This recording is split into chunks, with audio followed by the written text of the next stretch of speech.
May we begin with the opening statement of the Honorable Secretary on the IATF decision and on the new school calendar. Ma'am? Good morning, members of the press, media, supporters, advocates of continuation of the learning process among our children, whatever is happening with the rest of the country and the rest of the world. We would like to share perhaps the most important news of all. It happened during the end of the week, and this is the resolution last Saturday of the IATF, which approved the submission of our learning continuity plan, and also approved the opening of classes for basic education on August 24, 2020, and ending on April 30, 2021. This is for academic school year ending 2021. As for private schools, this is a frequently asked question. As for private schools, they will be allowed because they have declared readiness, some of them, within the period provided by law. Law provides that schools will open first Monday of June and last Monday of August. However, they should submit their school learning continuity plan, which we want to be sure is also within the framework of our overall national learning continuity plan. And also it must be emphasized, because parents are very anxious, no face-to-face classes will be allowed earlier than August 24, 2030. And from August 24, face-to-face learning shall only be allowed within the local risk severity grading permits, which will be issued by the IATF, and also subject to compliance with minimum health standards. So ulitin ko, final na ito. Hindi naman talaga final, because the events will influence the final opening of classes, pero we have to plan. Parents are asking questions. The community is asking questions because they want to have an idea of what is going to happen to learners and schools for the rest of the year. So ang opening ng classes is August 24. The ending will be on April 30. And then we have worked out the details of the school calendar.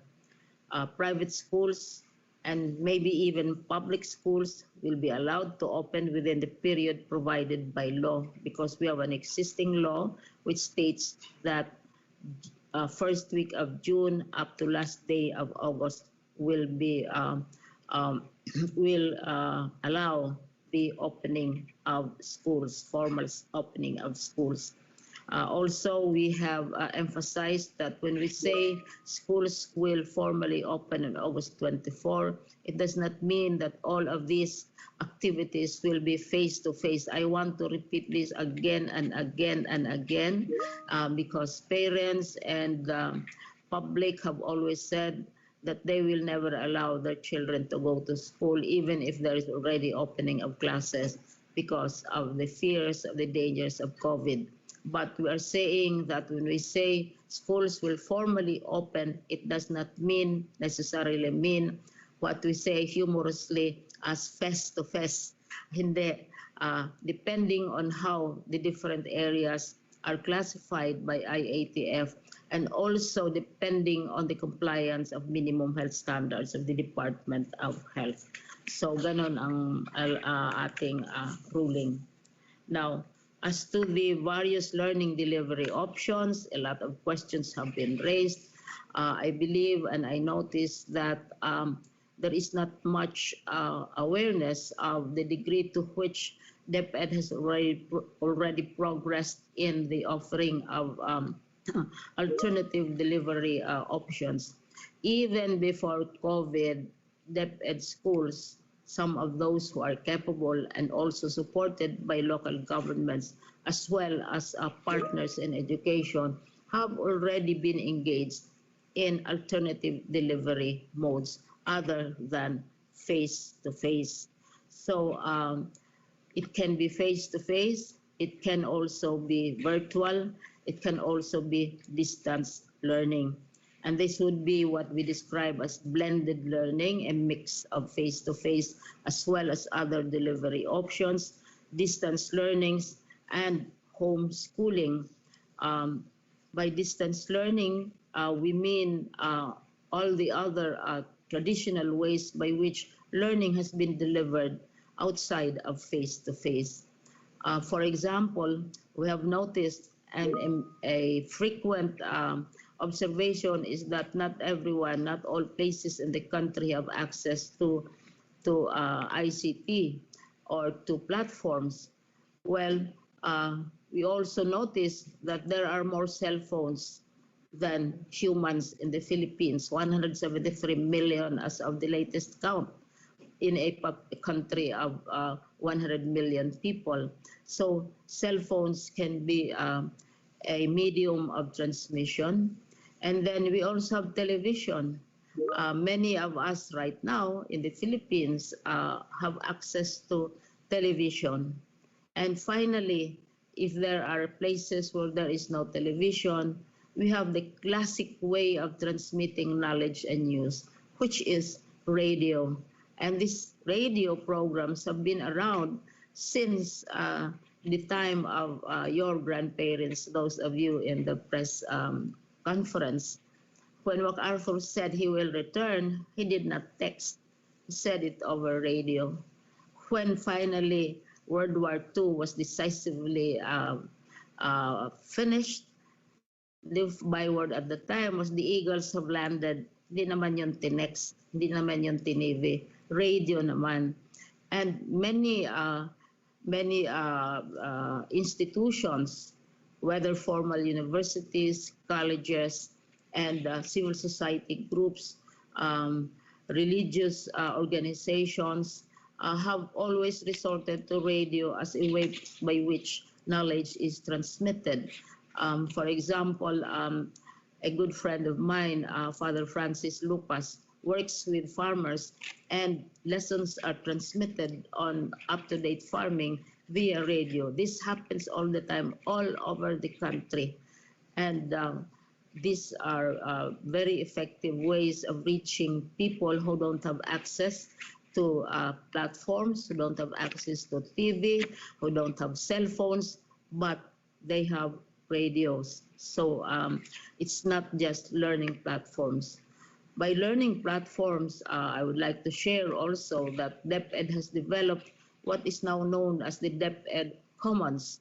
It is a platform for the transmission of learning. Nandoon yung mga lessons, nandoon yung mga learning resources, mga exams, mga teaching, new ways of teachings, etc. As of the latest tally, more than 6 million users now have access to DepEd Commons. And so that's how popular, and it's still getting more and more popular, especially when we ask the teachers to report on June 1. Also, we regret to say that the activities of DepEd, which always involved national participation and are guaranteed crowd drawers, will be canceled in the meantime. These are science fairs. I feel quite sad about this because what children have come up with in senior high school, solutions to problems where they which they develop through research and so on, will not be continued. Showcase of portfolios for those who are in the arts, and arts, whether dancing or singing or music. Trade fairs where children also display their products, and school sports. Sports draw thousands and thousands of people from all over the country. The last Palarong Pambansa brought in more than 30,000 people to Davao alone. And this year's Palaro, which is scheduled for to be held in Marikina, will have to be canceled in the meantime. Those of you who have fond memories of participating, for example, in campus journalism contests, will have to forego that this year. And unless, and I talked with one reporter yesterday, and he was discussing the possibility of having these journalism contests via platforms again.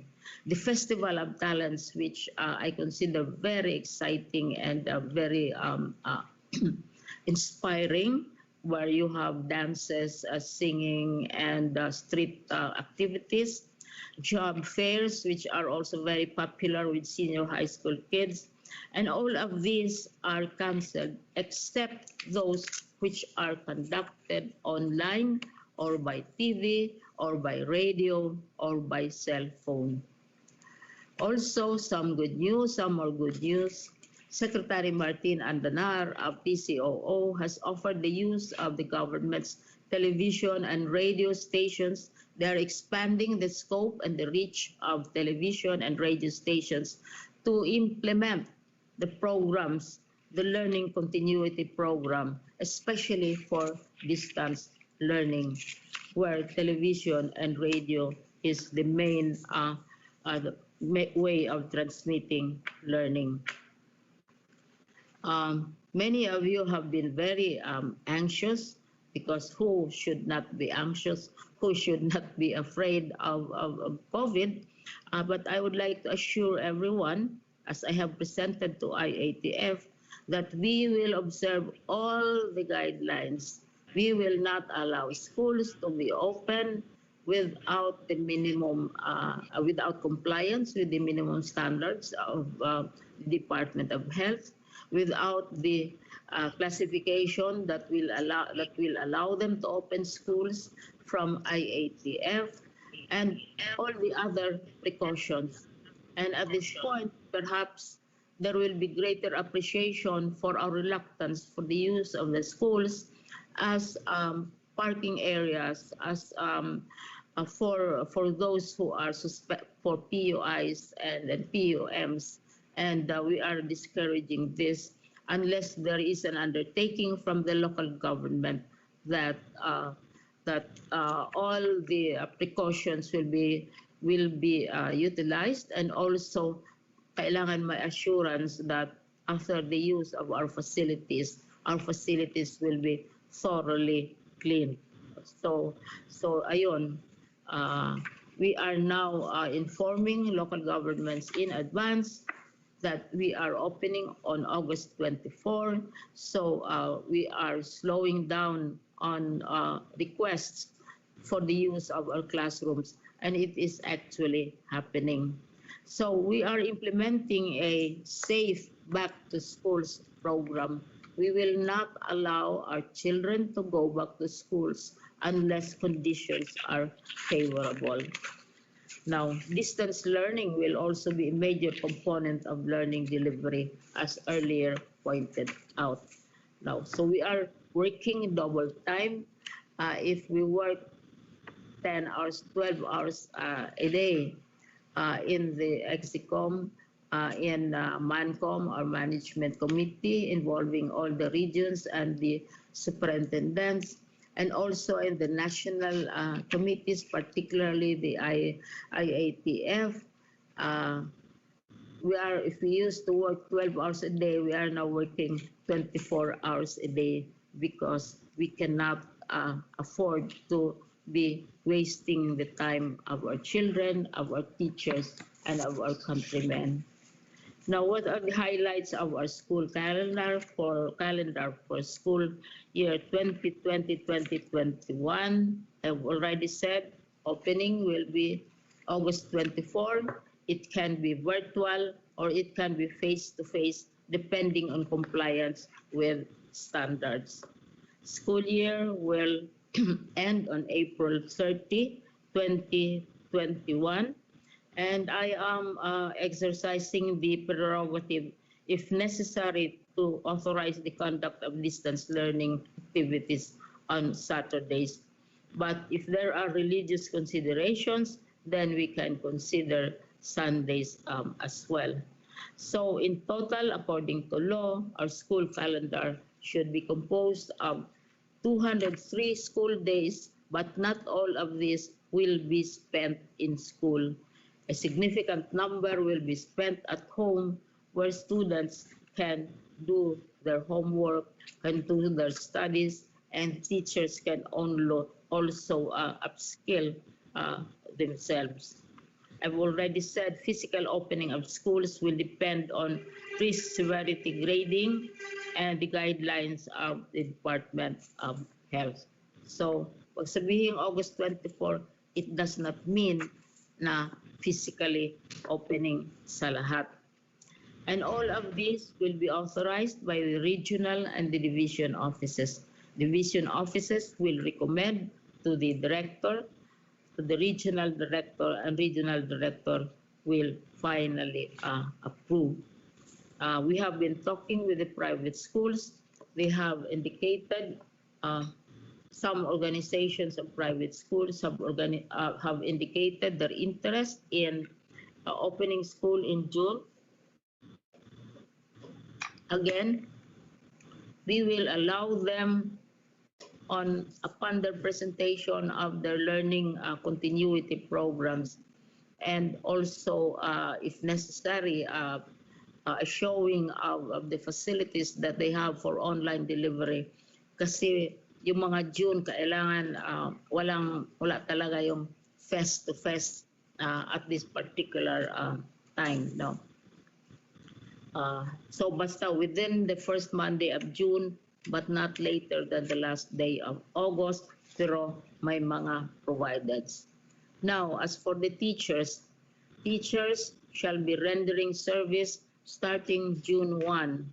You will recall that by April and May, they have had their 2 months summer vacation. And so they have to be on record already as reporting for work. Otherwise, we'll have horrendous administrative nightmare kung hindi sila mag-report for duty. But they will not necessarily be teaching kasi August 24 pa ang opening ng classes. They will be attending orientation, training activities, which shall be organized by the regional directors, by the superintendents and principals. Distance learning delivery modalities. They will be preparing instructional materials, and they can also indicate when they report for work, they will not have to physically make an appearance. They will communicate with the principals, superintendents, and with the regional directors that they are already reporting for work. Now, if skeleton workforce is still operative in government, then we will issue the appropriate alternative work arrangement guidelines. But officially, they will be reporting on June. Otherwise, as I said, we will not have any basis for already giving to them their salaries as well as their benefits. Now, as to Brigada Escuela, which is always a fun day, and I have enjoyed these activities very much on regional, provincial, as well as national scale. It will be scheduled in September 2020, but there will be separate guidelines. We will not do it the way it used to be done before because there's so much face-to-face and activities, and social distancing is not practiced. Also, we would like to encourage our very faithful supporters, contributors, donors, etc., to focus their gifts, to focus their contributions, perhaps from the usual backpack with paper, with pencil, and with notebook, to perhaps gadgets, if they can afford it, to perhaps other small things which will facilitate the practice of the various learning modalities that we are putting in place. At saka yung cleaning materials, for example, yung mga walis, and so on. Perhaps we can also consider other cleaning materials which will ensure that the schools will be ready, will be COVID free, especially those which have been used by local governments as parking stations for the PUMs and the PUIs. So there will be separate guidelines. This also goes to Oplan Kalusugan. And then also the other efforts for community activities, we will always consult the schools, the learners, the administrators, and our teaching and non-teaching personnel. Uh, right now, we used to have once a month meetings for executive committee and management committee. Now we have them every week because technology makes it more convenient and faster to conduct meetings on um, daily, sometimes every other day. It's very easy to call now the members of our decision-making family and the DepEd because of the use of technology, of course, but it also means more work. Nonetheless, all our efforts depend very heavily on family and community support. One specific feature of our school year at this time is that we will be depending very heavily on the community, on the families, and on the parents, the lolos, the yayas, the tutors to assist the learners because some of the work will have to be done at home. Some of the lessons will be transmitted through different platforms, and some of these activities will be done at home. So education now becomes more and more a shared activity, and we ask the parents, we ask the community, we ask our donors, our experts to join with us in this effort. This is now the new world of learning. This is the new method of transmitting knowledge. As I said earlier, before COVID, we already formed a futures group because we could see the trends in education. COVID has accelerated all these efforts, and more we need the support of the families, we need the support of the communities, we need the support of all who advocate education, particularly media, in communicating the correct information, the correct guidelines to the public. Thank you very much. Maraming salamat, ma'am. At this point, I would like to acknowledge Undersecretary Nepomuceno Malaluan for his opening statement.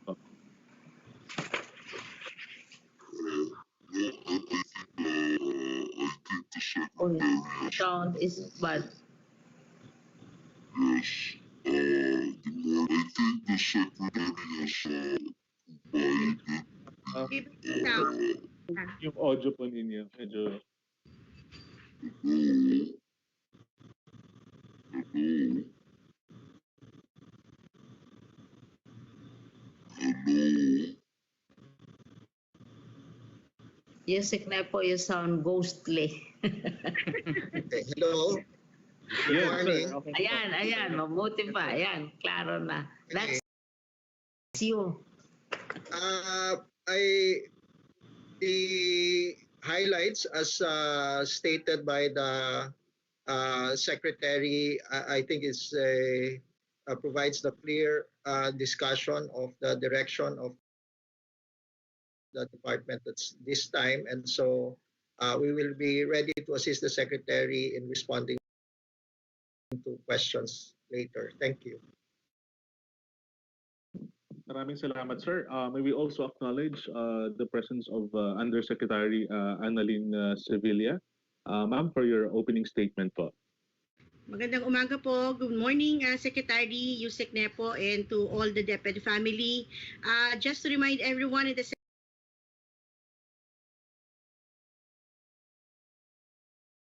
Secretary, ma'am, we are live stream in Facebook, and we are receiving a lot of thumbs up and heart remarks when you presented. So we are ready to support the Secretary. Good morning po. Thank you so much, Good ma'am. morning, good morning. Good news. Ngayon po, we will proceed po sa mga katanungan ng ating mga kaibigan sa media. Una pong magtatanong si Janvic Mateo ng Philippine Star. Janvic? Hello po, good morning po. Rinig po ba ako? Medyo wala po akong na-receive na. Morning, Janvic. Thank you, Hi, ma'am. good morning. Here. Hi, ma'am. Hi, Secretary. Good morning. Hi, Yes, hi. ma'am. Since nasagot naman na yung question on the opening of classes for private schools, just to follow up na lang siguro, because there is an existing order according to the private schools organization that requires them to secure a prior permit from the DepEd regional offices before they can use flexible learning options. So they are requesting if it's possible to relax that particular order. It's DepEd Order 21 series of 2019, requiring them to secure a prior approval before they can use flexible learning options. Will that particular order still remain in place, or are we going to relax our rules when it comes to the use of flexible learning options in private schools? If I may answer, Janvic, we are in a sense reworking of that particular requirement. What we are now saying is, because the condition that has been set by IATF, any earlier school openings have to be online. So they will have to indicate their readiness to conduct online. They will perhaps tell us what their facilities are, what their methods are, etc. And this will still entail the approval of the regional director. But regional directors' offices are very accessible because usually they are located in the capital of the region, and they're located very closely to the superintendent's office. And of course, they're available by text or by mail or all other forms of communication. Kailangan lang may showing na there is a capacity to undertake online learning, especially in the light of the very careful guidelines of IATF and the Department of Health, as well as our own expectations of online learning. Yes. Thank you, ma'am. Another follow-up on the issue of the private schools. A few weeks back, we have heard from some private school teachers and even school administrators requesting for support. And you mentioned that you will look into the possibility of providing support to the public schools. May update po ba sa IATF kung may decision na? Yes. We considered the possibilities, and we were thinking initially of the Bayanihan law. But when we brought it up to IATF, the response at the time, and I think you know that there's so many other groups which are also expecting assistance under the Bayanihan law. It was suggested that we can seek assistance through small to helping employees of small businesses. Kasi government has a program where assistance is given to people who are employed in small businesses and lose their jobs. And this is coordinated by the Department of Finance and also NEDA. It was started with former Undersecretary of Finance Carl Chua. And so we have been having discussions with him. Again, we really have a very long list, national level, very long list of people who have lost their jobs. You have more than 1 million OFWs who are coming home, in batches, and of course they have left their jobs abroad. Kaya ang advice sa atin, I talked with Yusek Kua last Saturday in the evening, and ang sabi niya, we do it the same way we did for other small businesses because we are referring to small schools.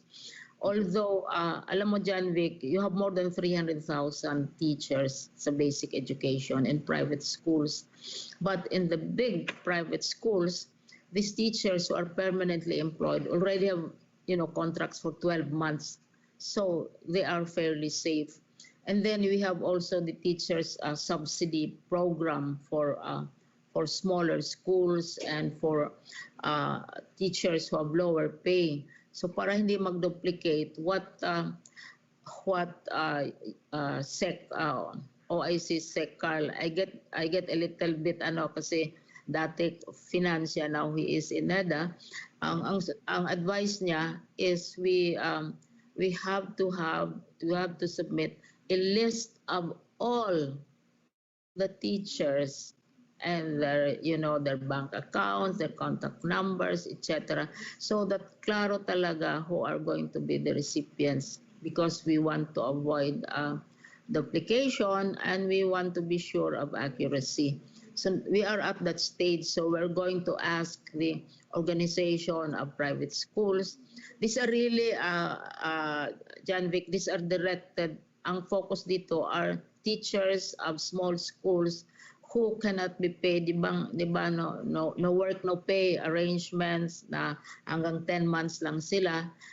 So pag walang klase, di walang sweldo, yun ang gusto naming isusubmit at bigyan ng assistance. So we are at that stage where we are going to ask for a complete listing of those who deserve assistance. Kagaya ng ginagawa sa DSWD, sa local governments, na mag-submit sila ng listahan, pati bank account numbers, ibibigay para on that basis we can have more precise data to make calculations on. Kasi may cost implications ito dyan, Vic, and we're not talking of millions, we're talking of several billions of assistance. Kaya kailangan talagang as precise as possible. And this is what I am trying to transmit to the group of schools. Identify ninyo yung mga teachers ninyo who need to be assisted. Give us their contact numbers, etc., so that we can compile the list as quickly as possible, and they will review it.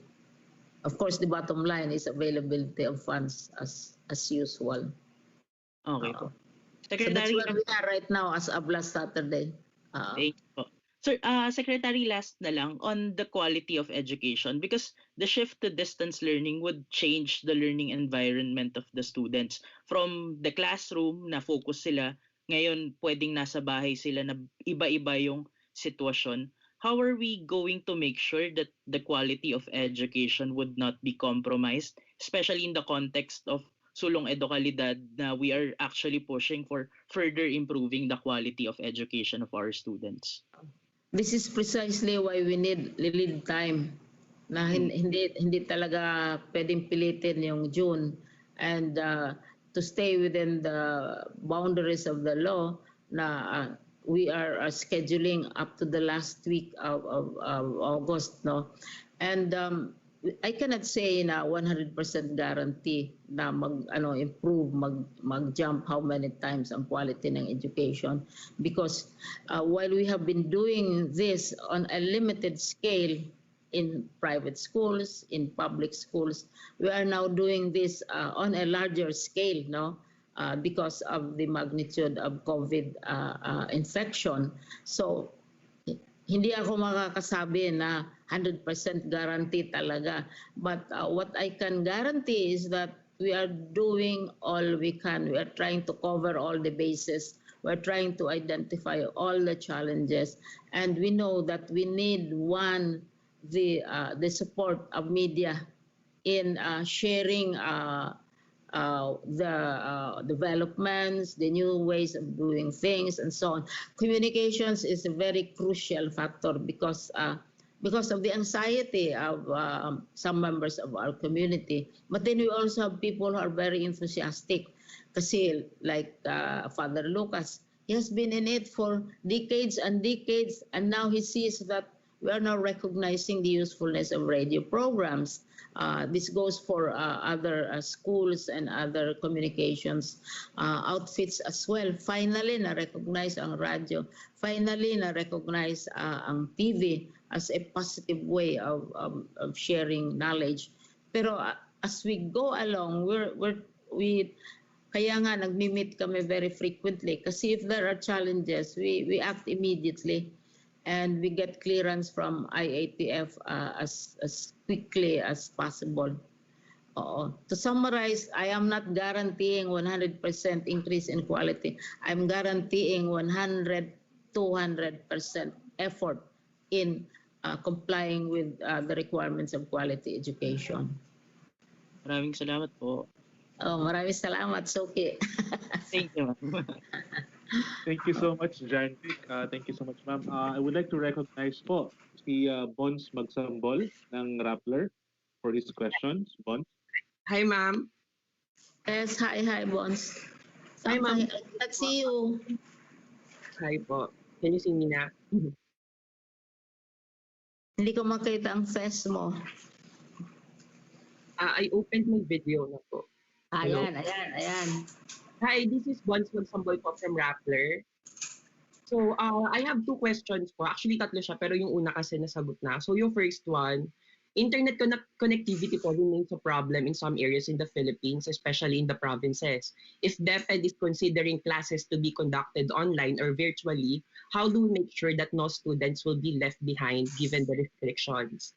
And in connection to that po, DepEd also said that they were eyeing lessons to be delivered via television, radio, and other ICT platforms. How is this possible po given na you said na parang si Secretary Andanar parang they offered na yung government state-run television and radio na pwede natin gamitin. So how will it go po kaya? Yes, kasi as I was saying, lessons on television and radio have been done already. Distance learning is very popular. We have the so-called also open universities where students communicate with each other virtually. Naumpisahan na yan, but to do it on a very much wider scale, that is the challenge. At saka yung sinabi mo, tama naman yun na internet connectivity is crucial here.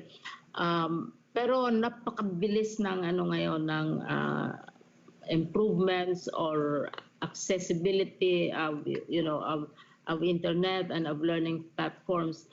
Nagulat ako ang response, for example, to DepEd Commons International. We get communications from mothers who are based in other countries saying that they are using the lessons in DepEd Commons as their as the way they tutor their children, especially mothers who are working abroad, and this is wonderful.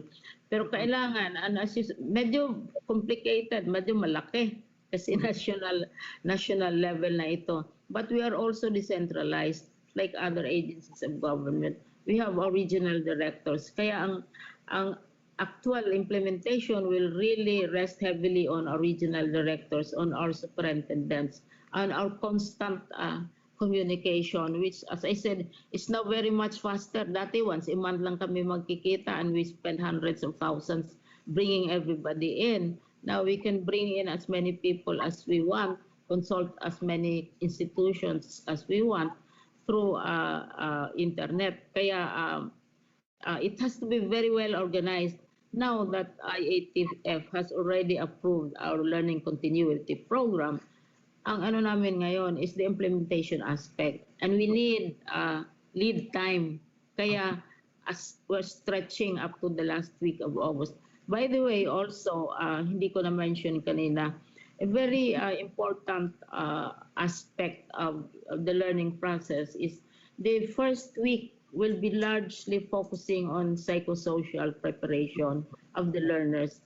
Kasi our teachers right now are undergoing briefings on psychosocial aspects. Dahil uh, this will have a profound impact. Our learners are not going to learn the way you were taught or the way I was taught.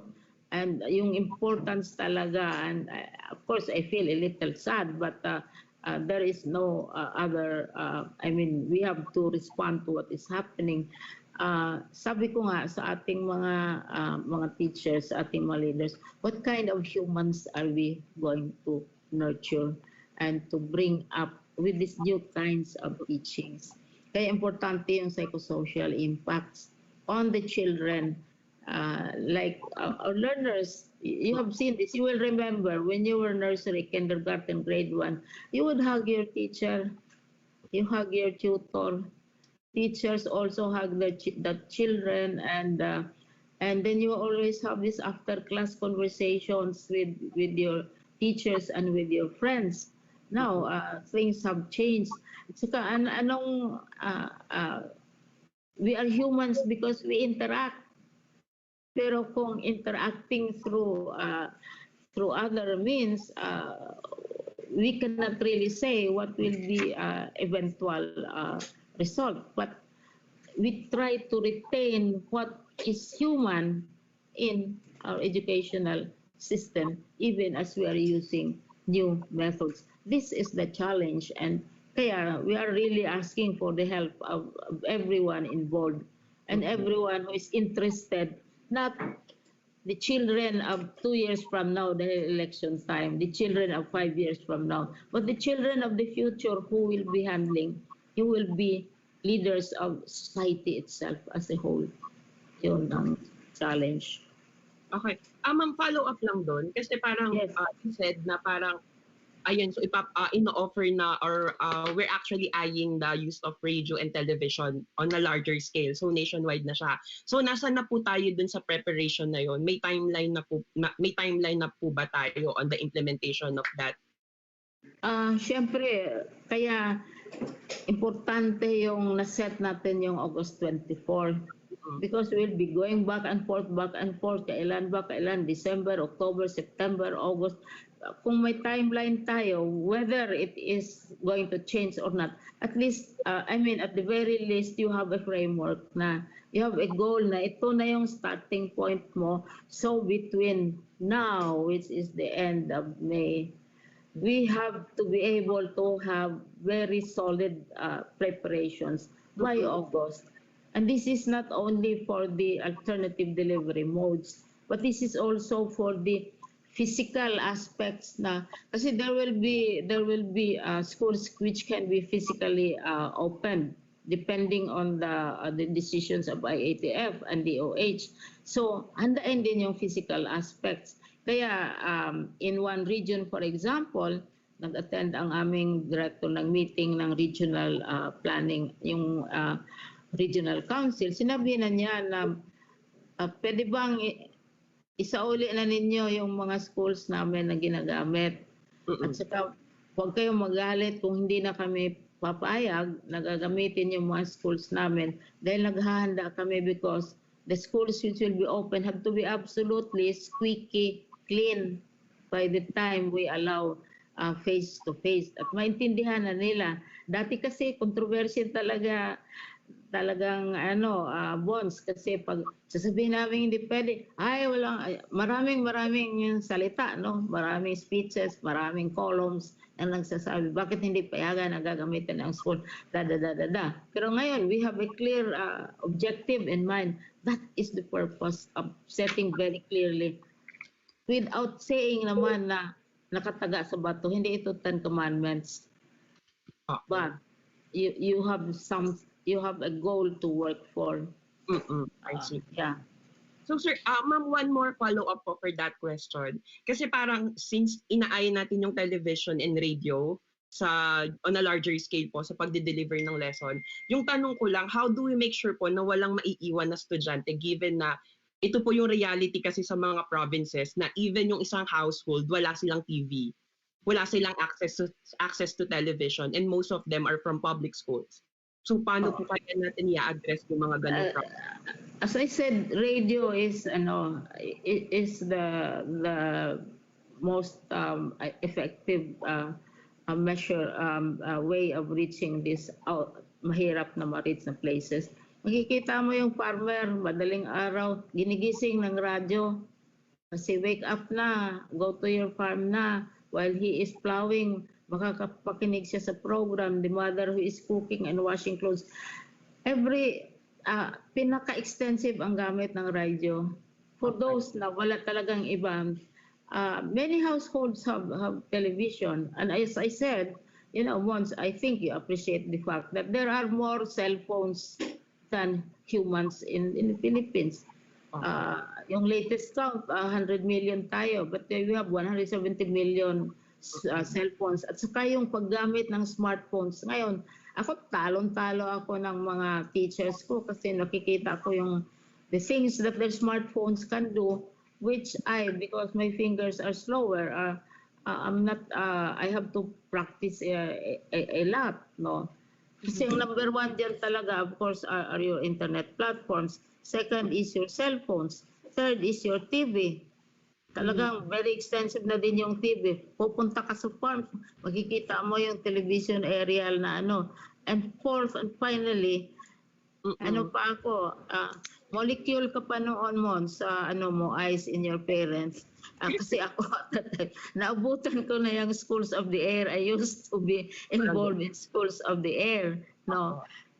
And ang adjustment dyan is going to be fairly easy. Dahil sanay sa radyo. Madaling araw pa, tumutunog na yung mga radyo ng yes. Ano, if I be ma'am? Yes. Ma'am, yung kasama rin po yung ating modules. So we will also have the learning kits. Opo. So yung po pwede rin na gamitin natin at ito po yung pinaghahandaan na ng ating curriculum and instruction are the learning modules. At ito po ay pwedeng iuwi ng mga bata. It's like a guide of the lessons and materials na kanila pong gagamitin. And tama naman ho, kung meron hong problema I think kasi tama si Secretary, yung radyo, lahat pwedeng maabot yan. Pero kung magkakaroon pa rin ng problema, like for example, I think yung mga nasa mountainous areas, island provinces, pwede pong padala niya ng learning packets. At yan po yung ginagawa ngayon ng DepEd through Undersecretary Dad San Antonio. Isa rin po yun sa kung bakit sabi ni Secretary kailangan ma-identify or ma-define kailan mag-i-start. Kasi kung hindi namin alam kung kailan mag-i-start, hindi rin kami makakapag-umpisa sa pag-prepare. Marami ho ngayon sa mga guro natin ang i-convert yung kanilang mga lesson plan into some learning packets. Rin po yan sa gagawin ng mga division offices natin. Magpiprint po sila at magpe-prepare niyan at ipadadala. Isa rin po ma'am, madadagdag ko yung sinabi na paano makakatulong yung mga gustong tumulong sa atin. I think this is the longest Brigada Eskwela that we will do. Starting June until September, ang launching pa ay September. Pero ngayon pa lang ay meron na ho tayong gagawin. I-release po ni Secretary yung department order on the Brigada Eskwela, pati po yung timeline. Ang ating pong tema ay bayanihan sa eskwela. So magkakaroon po ng bayanihan spirit, and I think the true spirit of bayanihan is really in education. Tama po si Secretary, kulang po yung 100%, gobyerno po yon. Yung pampuno, 150% and 200% will come from the parents at saka sa community. Dahil kahit po kami hindi matutulog na o araw-araw na namin gawin itong plano pa lang ito, learning continuity plan. Ang pag-implement ay hindi lamang po nakasalalay sa DepEd. Nakasalalay po sa mga magulang at saka sa mga kasama natin. So, yun po ma'am. Yun ang pagbabago. Mas malaki ang involvement ng parents, ng lolo, ng lola. Those who help the children sa learning process, mas malaki ang papel nila dahil part of the work will have to be done at home. So, ayun. Saka brigada, reconceptualize na yon, reconfigure na natin yon. Yung sinabi ko na instead of the usual traditional gifts that are given to children, baguhin na to perhaps gadgets, so cleaning materials, vitamins. Dati wala mang masyadong namimigay ng vitamins. Siguro ngayon more of these things which will give them strength and immunity to whatever comes around and threatens our very existence. So, ayun. So ma'am, for my last question na po, what's the DepEd reaction po regarding the study of the UP experts that if classes will open on August and September in the National Capital Region, physically, there's a high possibility that the coronavirus transmission may increase? Kasi Ay, parang ako, I don't claim to be an expert. I'm just a professor emeritus of UP. But we also rely on results of researches. So, ito, ang assumption dito is physical opening. Now, of course, you are aware, because you are in media, you are aware that NCR is number one sa, sa intensity ng COVID, So I would imagine that whatever IATF decides will be determined by this situation. Ang assumption kasi ng mga experts is physical. We are not saying physical, but namin pipilitin ang physical. And besides, yung study, gusto kong i-refer sa inyo, there was a study na nagiging issue ito last April. Kasi ito yung paglabas ng yung study na ito na linabas ng Johns Hopkins University. Nagsasabi na children may not necessarily be prone to COVID, but they can be transmitters. Pero ang release namin yon, yung Center for Health Security sa Johns Hopkins Bloomberg School of Public Health, ang sinasabi dito, kasi ang pinag-aralan dito yung impact on influenza yung mga bata. So yung sabi dito, wala pang conclusive evidence na children are transmitters kasi one of the concerns na ayaw nila mahahawa yung mga elderlies ng mga children. Children may not get sick but what is happening even if you look at the Department of Education, we now have 27 learners na natamaan ng COVID and 16 teachers. At saka yung isang case na alam kong tininis ko talaga, hindi naman nakuha niya ng bata from wherever. Nakuha niya sa parents niya, sa father niya, na COVID positive, na galing sa abroad. So, we brought the attention of the TWG of IATF to this. Sabi namin, wala pang conclusive evidence. John Hopkins says this. And there are also other studies na nagsasabing hindi mo makukonclude na transmitters ang mga bata. Now, the TWG of IATF is looking into this. And even DOH, the Department of Health, has recognized this. Nandoon yung Undersecretary ng Department of Health. And sinabi nila, new literature is coming out. So, wala pang definitive na children as transmitters. What is clear, as I said, in DepEd, this is a huge organization. Can you imagine? We have 30 million people under us. And we have about 27 kids vis-a-vis 16 adults na natamaan. And itong mga kaso ng mga bata, ito wala naman sila sa school eh. So dapat i-consider yan because that is the main argument. The assumption is physical face-to-face, which of course, as I explained, is not being encouraged. Hindi kami lalabag ng whatever the DOH says in terms of minimum standards. At saka pinag-aaralan na ngayon ng DOH yan. Dahil they also acknowledge that there are new studies which are coming out on the issue of children as transmitters. So yun. Okay, maraming salamat. Listen to everybody. Yes, ma'am. Thank you so much, ma'am. Ma'am, ang susunod po na magtatanong si Jayhua Bernardo ng ABS-CBN News Online. Jayhua? Good morning po. Hi. Yes, ma'am. I just have one question. Meron na po ba tayong advice or parang guidelines on the enrollment process? Will people still need to be physically present para mag-enroll or may other methods na po ba?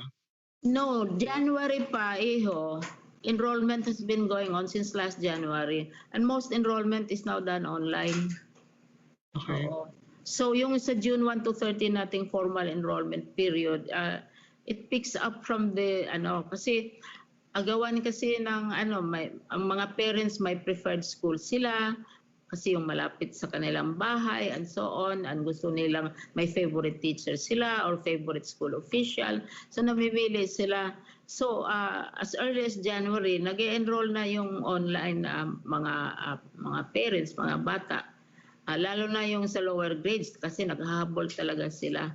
So, mayroon na tayong instructions, mayroon ng forms, naka-attach ata yun sa LCP namin kung paano mag-i-enroll. No, hindi kailangan ng physical presence, especially in places where you have intense concentration of COVID infections.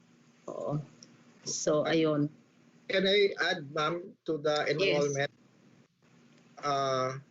Yung kasama dun sa lalabas na school calendar ngayon, yung pagtalaga ng June 1 to 30 bilang panahon ng pag-enroll.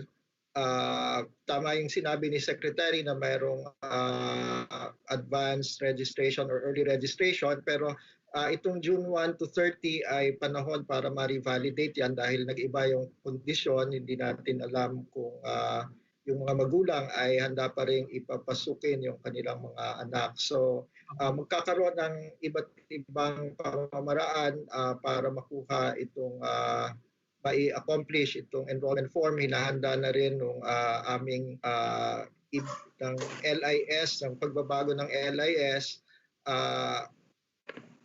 pag-include doon dahil gusto naming magamit itong panahon ng enrollment na ito para makakuha ng mahalagang impormasyon tungkol sa kondisyon ng mga mag-aaral at ng mga households na kasama nila. Meron ba silang mga gadget, may access ba sila sa internet, naglalakad ba sila papuntang eskwelahan. So parang may kakibat, sabi ni Secretary, na naka-attach doon mismo sa school calendar yung enrollment form. Isa na rin itong survey form that will help our field units to determine kung ano ang tamang magiging kombinasyon at contextualized strategy nung pag-deliver ng distance learning as needed to the field. Bukod sa nakasulat doon sa school calendar ay magkakaroon ng specific issuance on the enrollment itself at bukod doon ay bukod doon sa separate issuance ay ito yung magiging isa sa mga tungkulin ng Oplan Balik Eskwela. Dati ang Oplan Balik Eskwela ay 2 linggo lamang ginaganap bago magpasukan, pero ngayon ay Hunyo pa lamang at probably even earlier than June. Nung last Mancom ay nabanggit ni Secretary na yung Oplan Balik Eskwela ay even earlier pa than June 1 ay ma-activate na. Kasi yung Oplan Balik Eskwela ay isang pamamaraan para sumagot sa lahat ng mga tanong, clarification, at nagmo-mobilize din dito ng interagency. Yung Oplan Balik Eskwela does not just involve the Department of Education but also other agencies as well. So as mentioned by the Secretary, precisely because this is a new thing, we need the time, and that is precisely among the reasons for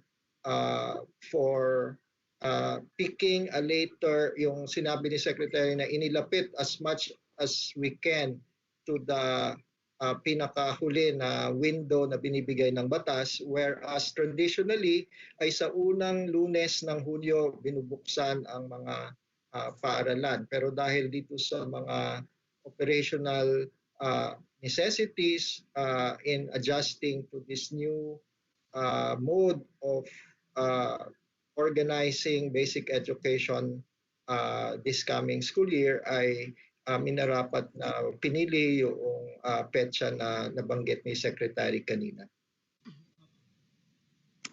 Thank you. Ayun, maraming salamat, sir. Thank you so much, Jewa. Ang susunod po na magtatanong ay si John Arcilia po ng Manila Times, ma'am. John? Hello, Hello po. John. Good morning po. Hi. Hello po. So, clarification lang po dun sa classrooms po. So, by August 24, kung mag-open tayo ng schools, dapat ready na po siya. So, hindi na po dapat siya, yung mga LGUs po, dapat hindi na ginagamit yung schools as isolation facilities. Yes, actually, ang magandang example ang NCR. Kasi dati, you will recall, nag-headline ang si Yorme ng Manila na 5,000 classrooms gagamitin as isolation places. Ibang mga local governments, ina-announce nila, we have this many classrooms, available ito. At sinulatan namin sila. Pero ngayon, binabawi na nila ngayon yung kanilang mga requests dahil nga kailangan talaga yung malaking lugar. So they have PICC, you have the Rizal Memorial Stadium, you have also the Iglesia ni Cristo facilities. So pangmalakihan yon, World Trade Center, pangmalakihan ng mga lugar na talagang mas efficient na ma-manage kaysa separate schools and besides yung social distancing mahirap mo namang i-implement sa mga classrooms ng iba sa DepEd na hindi practical yung social distancing. Para sa social distancing ilang pasyente lang mapasok mo sa isang classroom, considering na 1 to 2 meters all around ang distance na rin-require at saka kailangan na mayroong medical team na nagmo-monitor. Pero kung isang big facility like PICC, ayun, mas organized at saka mas efficient. So, yung in Metro Manila, Davao, the mayor of Davao City has never for once requested any school building because they also have other facilities, no? So, yung mga nagre-reserve hindi na lahat natutuloy. Kung yung iba naman na sabi nila kailangan nila, sinasabihan na namin na babawiin na namin yan on a phased basis because they have to be, as I said, squeaky clean kung halimbawa gagamitin for face-to-face classes. Dahil alam mo naman ang mga parents at saka mga guardians, hindi naman yan basta-bastang papasukin nila yung mga anak nila kung malaman nila na ang isang classroom ay ginamit without assurance, no? Isa pang dapat ipaghanda sa face-to-face classes ay yung damage na nagawa ng mga earthquakes. Napakaraming schools tayo na bumagsak. You will remember from all your horror photos of collapsed ceilings of school buildings.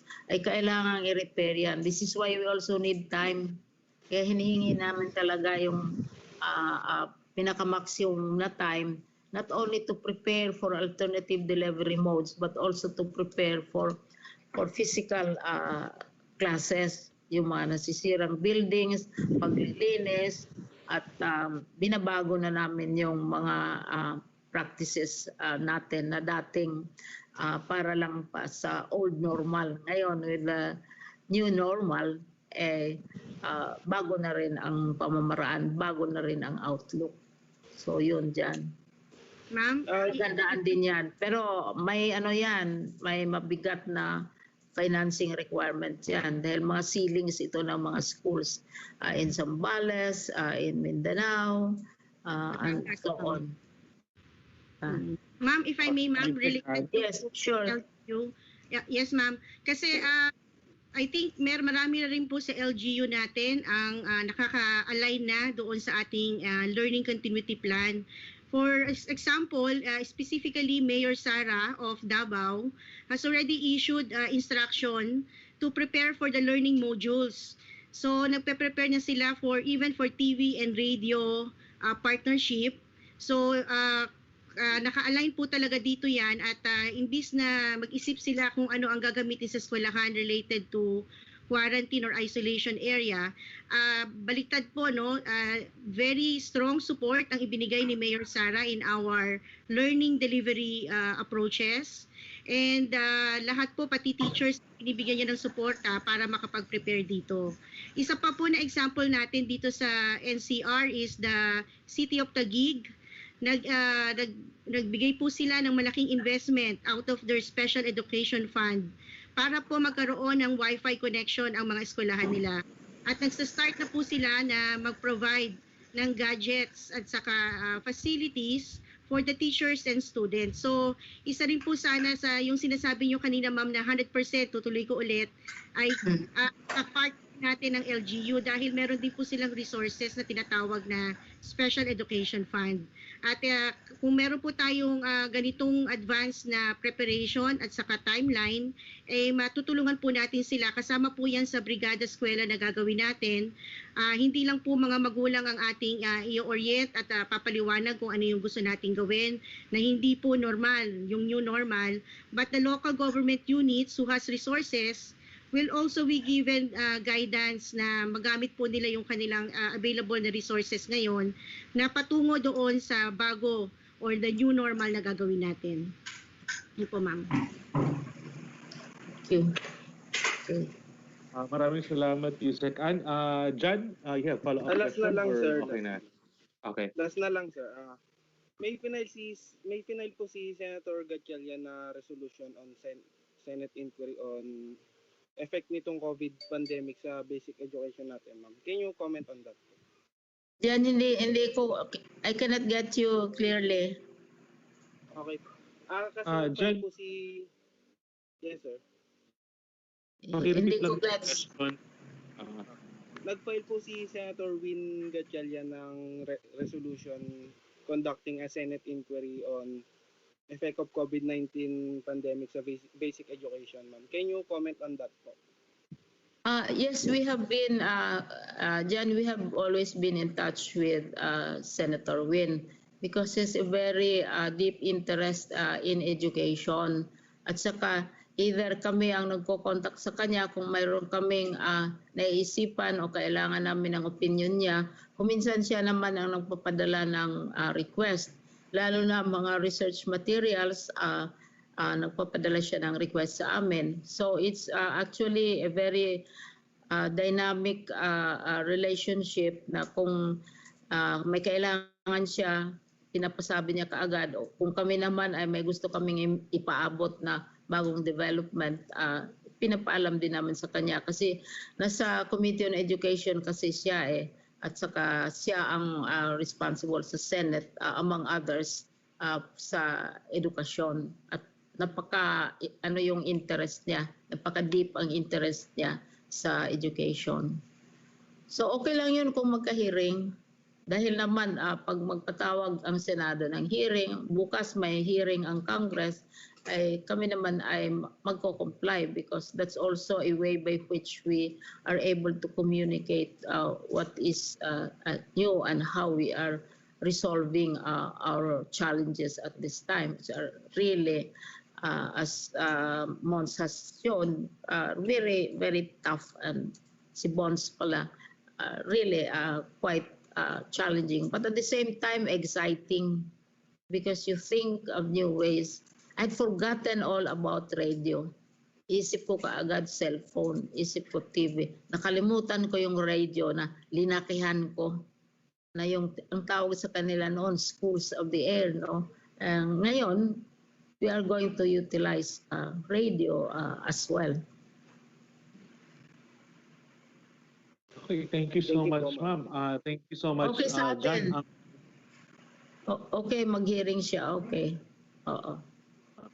Ma'am, ang susunod na magtatanong po ay si Rida Reyes po ng GMA 7. Rida? Yes, hi. Good morning po. Hi, sir. Hi. Hello po.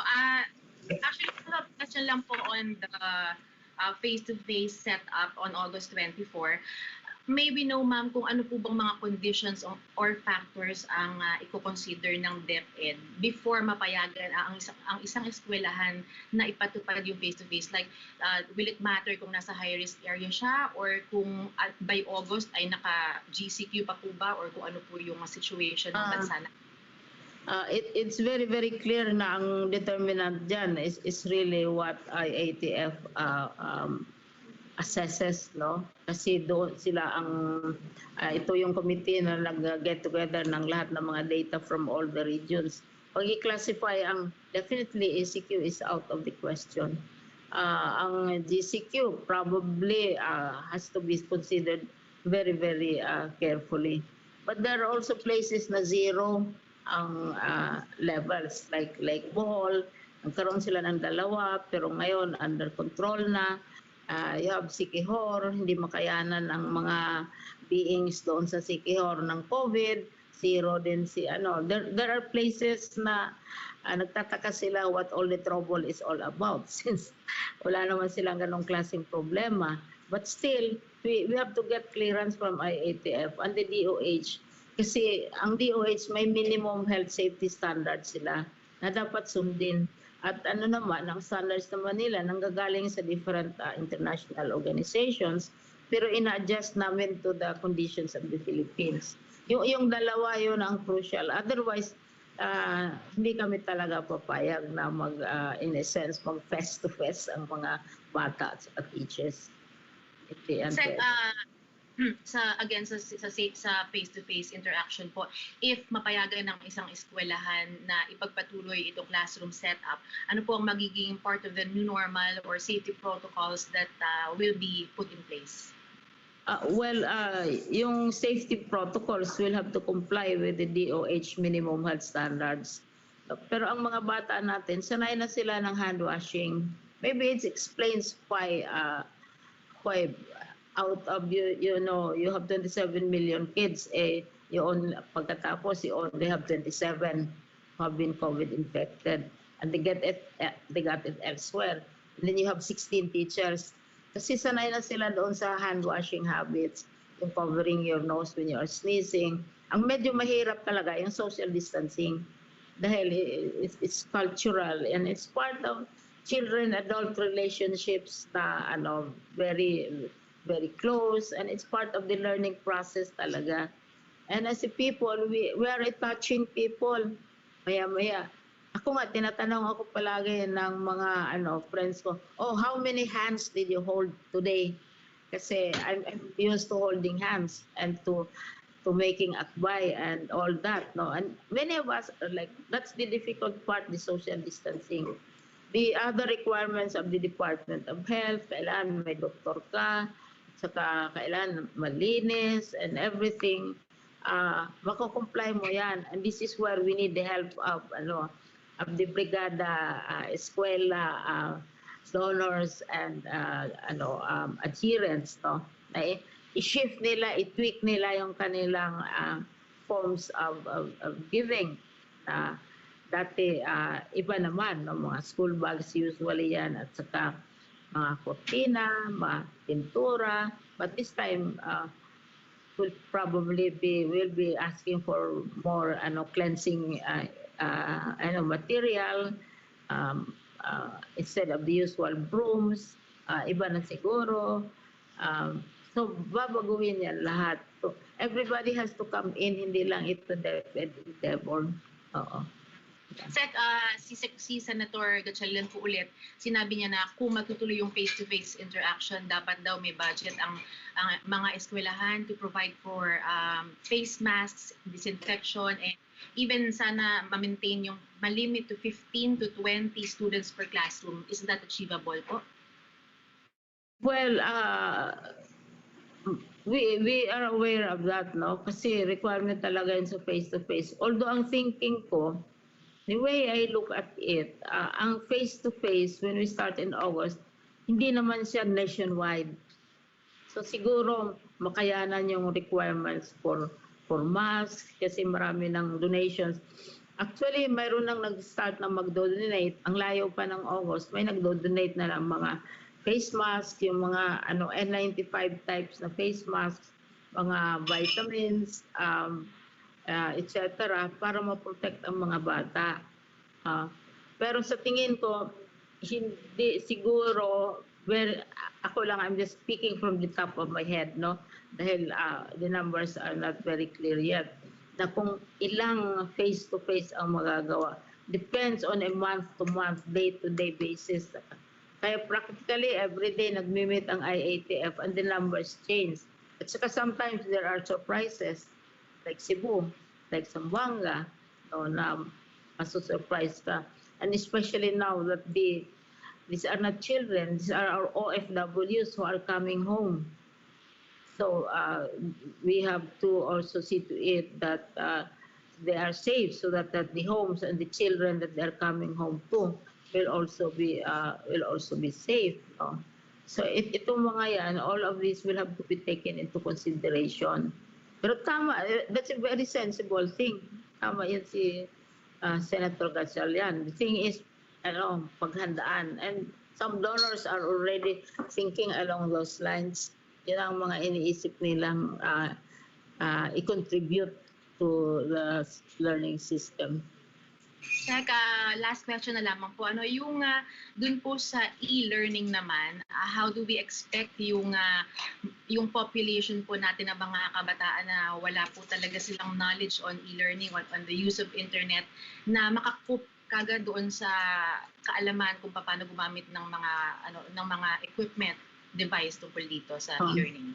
Actually, you'll be surprised kasi yung general belief is public education is inferior and other forms of educations are superior. But that is not so anymore. Hindi naman ganyan.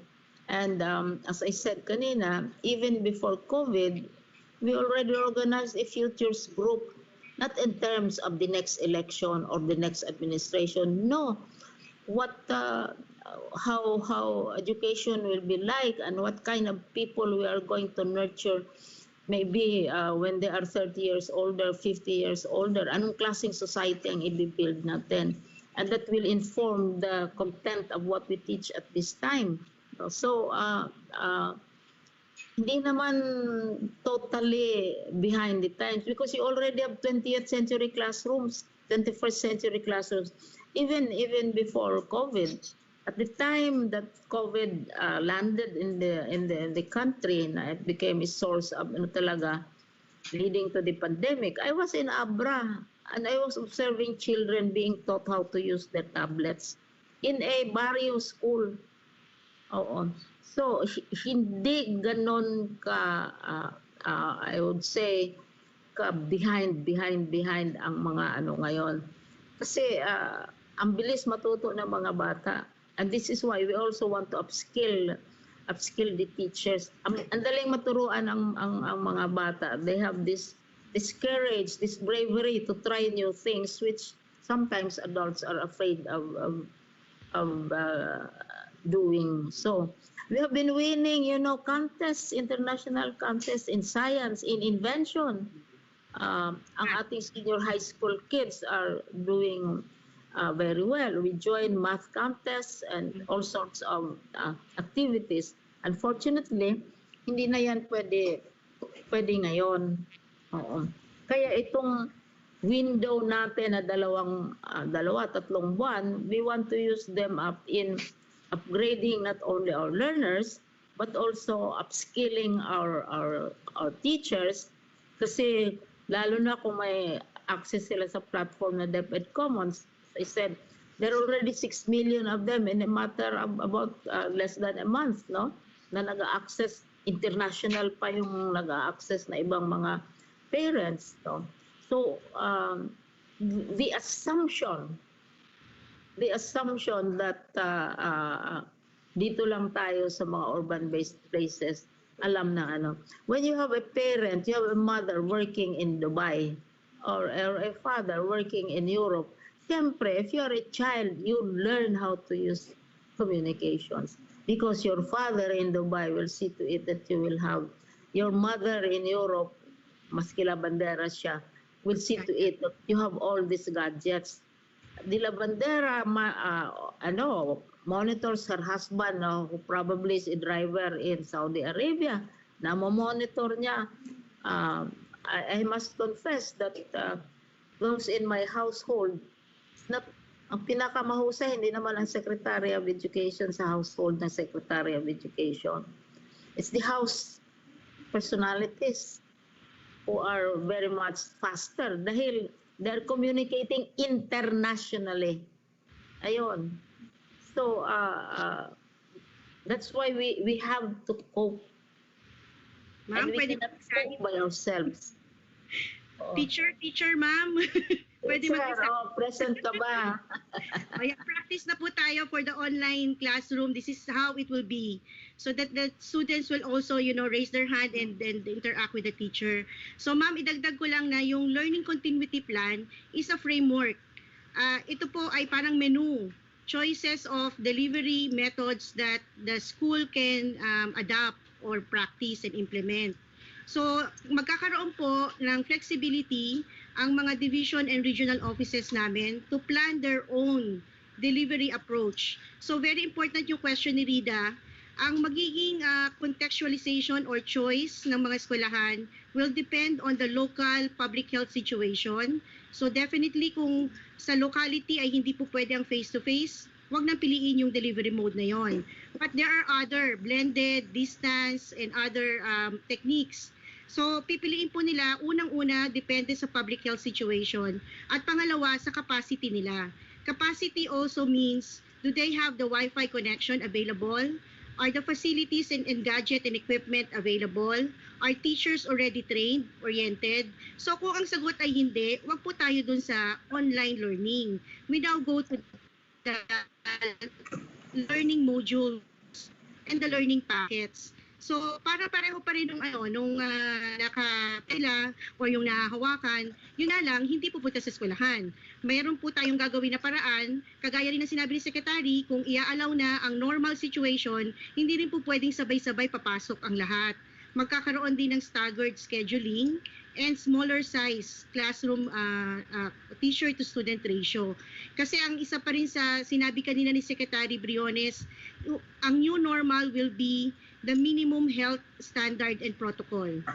Yan po ay kagaya ng mga nasa skeleton workforce ng gobyerno, pumapasok sila pero nakamask, may PPE, lalo na sa eskwelahan, gagawin din yan. Pero hindi po natin gagawin ng isang bagsakan or sabay-sabay, kaya yung pong fear and apprehension ng ating mga magulang at ng mga komunidad ay atin pong open our mind. Hindi namin sinasabing sabay-sabay ay normal tayo ulit, babalik.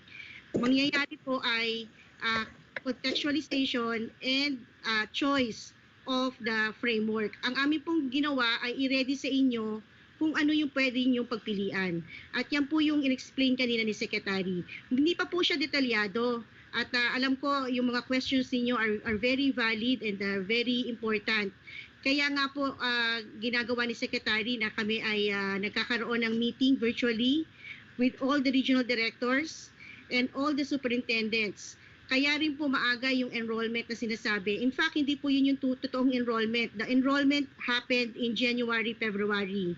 Yung June po is actually the additional enrollees or the transferees. Kasi nga marami po nangyari ngayon. May mga bumalik sa probinsya, may mga na-stranded sa mga lugar, yung mga OFW umuwi na. So may mga adjustment. Ito po yung mangyayari sa aming Oplan Balik Eskwela. At yung minention ni Yusek Nepo, very important, we will also do the initial survey. Kasi doon na malalaman yung capacity ng locality. Kaya ba nila mag-online? Will they do blended learning? Or will they resort to the learning modules and the learning packets? Yusek Nepo? Yeah. Yusek Nepo. Idagdag ko lang na yung mga sinabi na pagbalik sa eskwelahan kanina, yung standards na binabanggit ni Secretary, yung minimum health standards that will be implemented in schools to ensure that they are ready to safely receive all our students, both physically and while they are in school, ay hindi ito parang plano na pinag-iisipan lamang, kung hindi nakabatay ito doon sa halimbawa yung inilabas ng Department of Health na guidelines on the risk-based public health standards for COVID-19 dun sa kanyang AO 2020-0015. And apat yung bahagi nun. Yung una ay yung pagpapalakas ng physical and mental resilience ng mga bata at saka ng mga guro. Yung pag-reduce ng transmission. Pangatlo ay yung pag-reduce ng contact. So doon kasama yung physical distancing. At yung pag-reduce ng direction of infection. At very detailed yung standards doon na dapat ay ma-comply ng hindi lamang ng pampublikong mga paaralan, pampribadong paaralan, pero lahat ng establishments and sectors. At kaya lahat sila ay pinagsasubmit. At nakapaloob yun dun sa Learning Continuity Plan, pero maglalabas din yung department ng specific guidelines or department memo or department order specifying this. Hindi lamang yung gabay nung DOH ang tiningnan namin, pero tiningnan din halimbawa namin a lot of literature. Halimbawa yung Center for Disease Control and Prevention has ng US ay mayroong guidance, administrative guidance to schools to plan, prepare, and respond to coronavirus disease. Gayon din yung UNESCO ay may tinignan din kami mga publications nila looking at and highlighting the health and safety measures as key guarantees for safe back to school of teachers and learners. Ganun din yung nabanggit ni Secretary kanina, yung publication ng Johns Hopkins was actually a guidance for governors on the phased reopening of all institutions including schools in light of COVID. Yung UNESCO, re-release lang niya ng framework for reopening of schools. So lahat yan ay nagiging batayan para i-push into a guidance and guidelines for our schools to comply with. And so even in the yung kung magbubukas yung mga private schools outside of the date that was prescribed by DepEd for public schools, ay kailangan silang mag-submit nitong kanilang compliance to minimum health standards.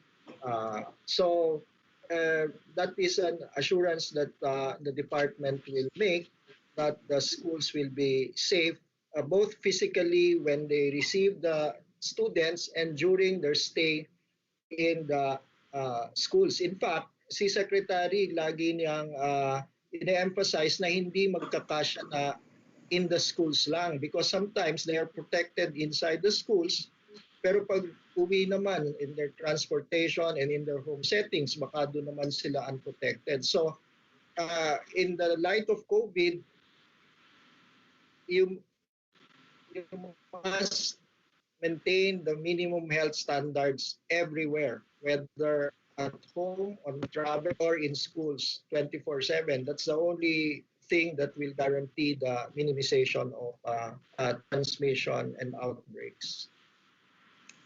All right. Thank you, Sec. Thanks po, Sec. Thank you so much, sir. Thank you, Rida. Ang susunod pong magtatanong ay si Jasmine ng ABS-CBN. Jasmine?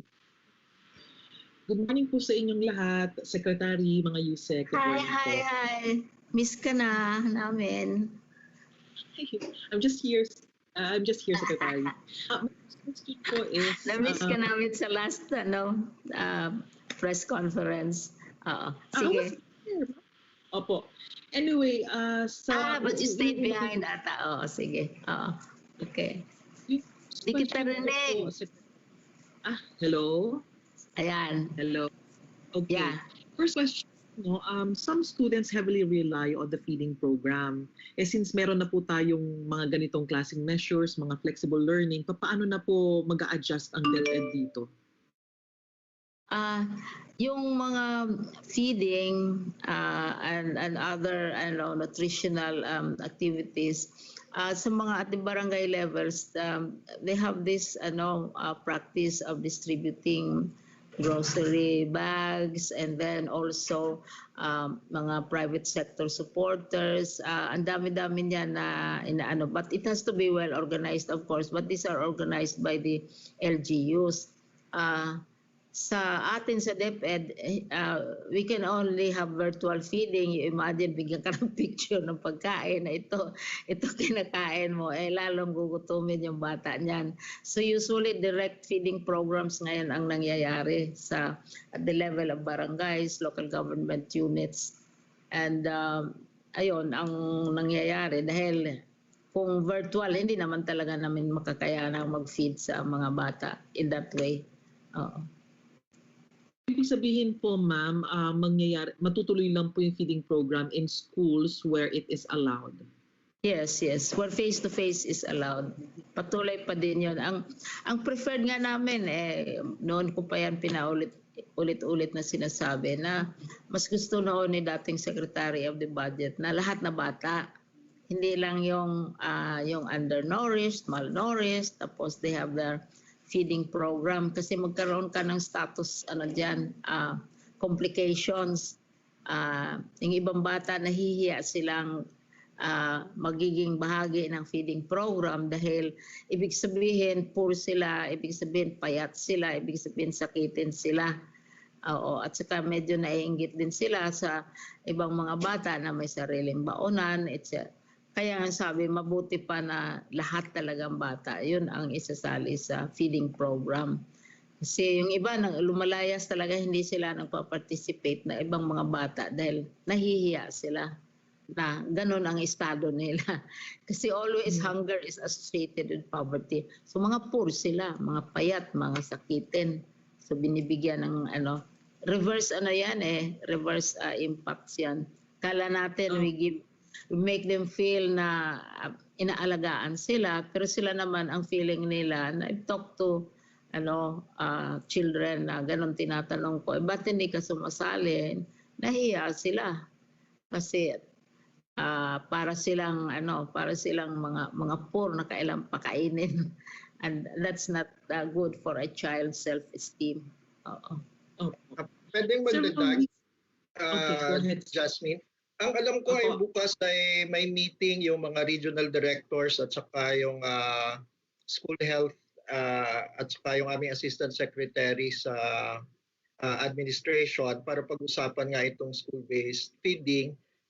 Kung alalahanin natin, isa yan sa mga protected measures doon sa Bayanihan Act. At marahil pag mapag-usapan bukas kung may iba pa bang forma ng school-based feeding bukod doon sa in-school lamang. So hindi pa natin alam yung magiging resulta noon. Hinihintay din natin yung input noong admin kung magkakaroon sila ng adjustments to how the school-based feeding program. Kasi siguro may ang kadahilanan ng bayanihan na kung bakit protected expenditure ito ay dahil isa rin itong forma ng social amelioration. So siguro medyo may pagkakataon pa naman at ang alam ko nga ay bukas ay mag-meeting sila with the regional directors upang magharap yung admin ng kung paano nila propose na implement itong school-based feeding program in the context where distance learning might be a major modality and not face-to-face. Thank you. At saka alam mo, mayroon akong lesson na natutunan nito kasi sometimes adults demand, pakainin mo ako, bigyan mo ako ng grocery, bigyan mo ako ng pera dahil ako ay mahirap, dahil ako ay walay trabaho. Pero mukhang iba din yung behavioral response ng mga bata. Pag sasabihin mong pinapakain sila, dahil sila ay poor, yung self-esteem nila medyo nadadamage. Saka nahihiya silang aaminin na hinihiwalay sila tuwing feeding time para pakainin. siguro magkaiba ang ang epekto sa bata at saka sa some adults, no? Yung adults, give me food, I demand food, I demand money because I am poor. It's your duty to take care of me. But for a child who's trying to get along with classmates and integrating, to be treated separately and to be fed separately. Kikita niya yung baonan ng kanyang mga classmate. Iba yung effect. Kinakahiya nila na sila they have to be treated differently. Pero siguro sa adults naman, iba naman ang some adults, iba naman ang kanilang expectation. So I think that's something that I have learned in my experience in DepEd.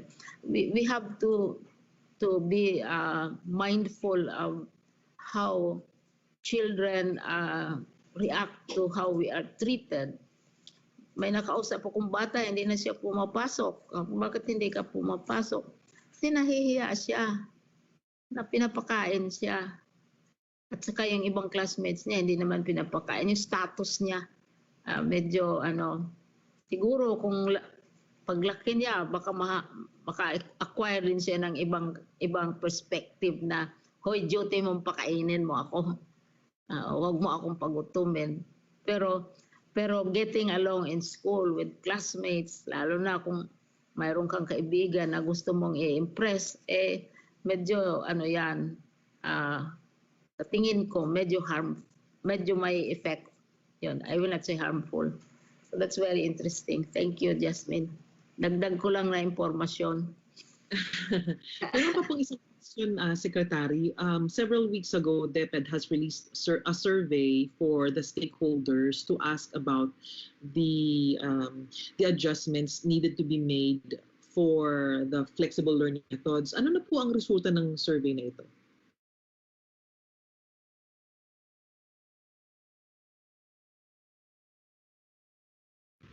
Ma'am, wala pong sound. Ma'am, wala pong audio. Yung Ayan. ang focus ng survey is really to find out kung anong response ng public to the proposed opening of schools. Tapos nagtanong din kami ng iba, may agam-agam tungkol sa mga other ways of teaching, other ways of transmitting learning. Pero gusto na naming tapusin yan, Jasmine, kasi gusto na nating magtrabaho na mayroon tayong tinatanaw na sinasabi natin kung August 24, lahat na dapat magawa natin, gawin natin by August 24. Kasi kaysa walang patuloy na consultation, patuloy na tanong, na iba't iba naman ang mga sagot. Pero ang lumabas talaga, of course, is August. Level sa mga partners, there are more than 100 partner institutions and experts, level sa Exicom, sa Mancom, and the larger of the public. Ang tendency is to be as late as possible within the boundaries of the law. So yun ang for us, especially with the approval of IATF, tapos na yung issue about opening. Kung may mangyari pang iba, we will adjust. Pero at least yun ang tinatanaw natin na goal. We cannot be continuously be undecided. I know I'm a Libran. Libran always weighs everything for deciding. But this is an instance where we really have to have a more or less a specific goal in mind na yun ang patutunguhan. Kung may mangyari, di mag-adjust. But otherwise, yun ang pinaka-framework. 4 na levels ang testing ito eh. Yes. Last question na lamang po, Secretary. A lot of parents are feeling very anxious about the school opening and some have expressed na baka hindi nila kayanin ang ganitong klaseng setup with several factors such as nagtatrabaho ang parehong magulang, ang magulang hindi masyadong madunong, mas matalino pa yung mga bata, lack of gadgets, lack of accessibility, and so on. Ano po siguro ang mensahe po ninyo sa mga magulang na ganito? Ang mensahe ko, we would like to assure the parents that we are doing all we can and we are aware of their anxiety, of their worries, because we are also uh, undergoing the same levels of anxiety. No, lahat naman tayo, we are all in the same boat, but we are doing all we can in the realm of the possible. No, kasi hindi naman pwedeng give up. O, wag na lang, next year na lang tayo magklase. Pero mahirap imaginein anong mangyayari sa mga bata natin kung tigilan natin ang learning process because we are afraid. And I believe, no, ito yung sinasabi ko din sa teachers natin na halimbawa yung ating subjects kasi, yung learning competencies na tinatawag, we started 2016 pa, sinasabihan na tayo ng mga parents, ng mga experts. Sobrang dami yung learning competencies. More than 10,000 learning competencies, especially at the senior high school level na kailangan masterin ng bata yan. Ngayon, we have reduced it to 4,000, yung pinaka-importante. Ang importante dito, yes, Hasmin, sa aking tingin, being an oldie, being an elderly, pinaka-importante is to teach courage, to teach hope, to accept change. That is in the law already. Wala pang COVID, nagsasabi na acceptance of change. And to be, as I was saying, to be analytical, critical thinking. Yun ang apat yun, communications, critical thinking, and so on and so forth, na dapat ituro sa bata. Kasi knowledge will change. Knowledge will change every day. Hindi mo makapa yung lahat ng mga pagbabago ng knowledge. Pero the courage to face these changes together, at kaya nga sinabi ko sa isang statement ko na the child has to be taught na ayan, maraming dangers, nakakatakot si COVID, parang monster na naghihintay sa iyo para kakainin ka. Ang daming bagong kailangan to learn and all that. But hindi naman sila pabayaan ng teacher, hindi naman sila pabayaan ng parents, hindi naman sila pabayaan ng community, hindi sila pabayaan ng Diyos. Oo. To be courageous, to be brave, to be hopeful, to be excited. I think if we are able to instill that in our learners, no, that would be a great thing. You can teach 10,000 competencies, but if you teach anxiety, if you teach fear, if you teach insecurity, and you are so fearful but that you cannot move anymore, let's just wait for this thing to blow over. But we don't know when this thing will blow over. So in the meantime, you cannot have 9 months of idle children being, restrained in their homes. You cannot imagine if you have 3 or 4 children of different ages, and then you have the lolos and the lolas also around, and making them stay at home and having no classes, no learning at all, because we are afraid. So we have to work around that fear, which we also share. I am afraid. I cannot sleep at night thinking, because we are responsible for 27 million children. But we have to move. There is no, there is no alternative, as I said, but to have a goal. Hindi kagaya ng problem ng algebra na isosolve mo lang yung how much is x or how much is y, how much is z. Ilang unknowns lang yan. Pero dito isang katutak na unknowns. And all of you have very thoughtfully brought them all out. Itong lahat ng mga sinasabi ninyo, unknowns ito. pero we have to try to anticipate them and see how we can respond best. And this is where you come in. Hindi lang kami na nagsosolo-solo. Oo. Ma'am, ulit. Recite ulit, ma'am. Anong recite? Oo, ma'am, kasi recite ka. Sige, present ka na nga eh. Related ulit, ma'am, doon sa sinabi ninyo na this is a good opportunity for the competencies. So, 4 po yun. Dudugtungan ko yung sinabi ni ma'am, creativity, critical thinking, communication, and collaboration.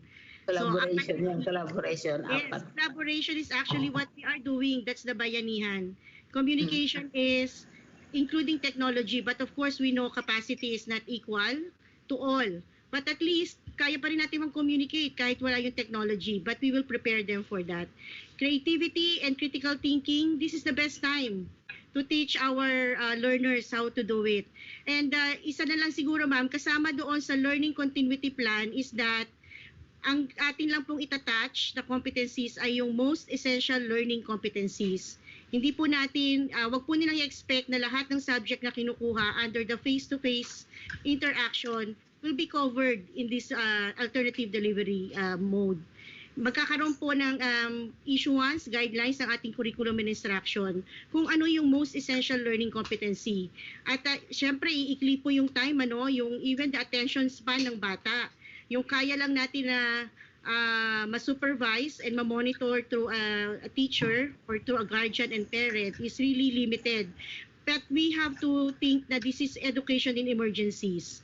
So during this time, limited ang time, limited din yung competencies ng ating papa-aral or ang scope ng ating ilalagay sa mga modules. Pero ito po yung most essential. At yung po sinabi na ni Secretary, napakaganda na sinabi niya. Ulitin natin, creativity, critical thinking, communication, and collaboration. It can be done, it can be taught to the learners even at times na ganito po na may emergency. Yun po ma'am. 3 recitation na ako. Check ka na. Present. At saka naka-recite na. Oo. Thank you, Sige. ma'am. Thank you. John.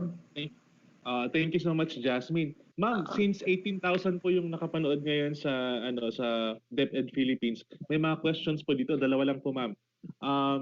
Yung question po ni Doris Bayugo, will you give the mandate to the school to determine the number of hours of face-to-face interaction between teacher and students and the home study or distance learning, ma'am? Yan po yung tanong ng isa sa mga teacher natin dito. Nakasubaybay. Sa palagay ko, mayroon tayong broad guidelines dyan na ibibigay. Kasi pag ganon, pag hayaan nating kanya-kanyang baka iba't ibang impacts din, iba't ibang effects din sa mga learners natin. Kasi at the end of the day, yung mga bata, lahat magte-take naman ng exam. So, kung alam ng mga schools at alam naman nila kung anong hinahanap sa ating mga assessment examinations, anong importante, then mag-focus sila doon. Kaya yung overall learning continuity plan natin, kailangan kabisaduhan yan ng lahat para kung ano yung adjustments na gagawin niya will be within the framework of our overall learning continuity plan. Kung anong klaseng competencies ang kailangang i-develop sa bata, kung anong klaseng, as I said, mga attitudes, values ang ituturo natin. Halimbawa sa ating school calendar, the first week will be most likely devoted to psychosocial mentoring para mahanda yung mga bata and also in the process the teachers na iba na ito ngayon. This is different, but they are special. That's why they are special, because they are different and they're going to be learning in a different way. So, kailangan talagang ipaliwanag yun sa mga bata. At saka, yung challenge nga ni Jasmine, sa classroom, tayo ang nagde-determine kung anong ituturo as a teacher, anong dapat gawin ng teacher. Pero yung pag-communicate with the parents and the lolos and the lolas and the mentors at home, outside of the classroom, that is where we really need help to communicate all these new ways of learning delivery. And I myself, if they're afraid, I am also afraid. And because I also have a grandchild, takot din ako. Pero that is what life is all about, to face your fears, to face your anxieties, to find ways of dealing with all of these things, and we have to train the children how to handle these changes. Yung sinasabi sa batas na acceptance of change. Ang hirap mag-accept ng change. Lalo na sa mga mature people, ang hirap kung baguhin mo lang yung location lang ng kama, yung position ng table, yung pagsara ng bintana o buksan ba yung bintana. Malaking bagay yun na may mga nakasanayan na tayong pamamaraan, no? Pero ito, it's a whole new world. Iba, it's a whole new normal, and this is it. We have to live with it as best as we can, and I have every confidence that we will succeed. Thank you, ma'am. Last online question po before we go to Laila. How about daw po yung mga teachers who are included as high risk, yung mga may hypertension, diabetic, pregnant, who are advised to stay home? Will they be given consideration po not to have face-to-face class?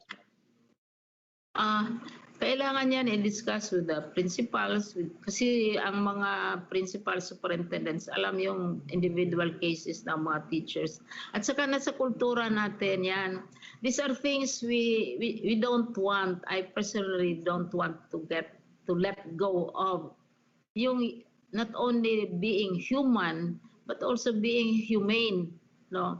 So usually, alam ko na we normally give considerations for the conditions of teachers, di ba? Alam naman natin na halimbawa may high blood pressure, bakit natin patayuin sa init ng ilang oras diyan kung face-to-face man? Alam natin na diabetic, bakit palagi tayo nagsiserve ng mga sweet na pagkain? At saka alam natin na overall, we have aging teachers, bakit hindi natin i-impose talaga na require the physical examination, yung annual, yung mga ganon, those are individual cases which should be taken care of at the level of the school. Dahil alam nila naman ang mga conditions ng mga teachers.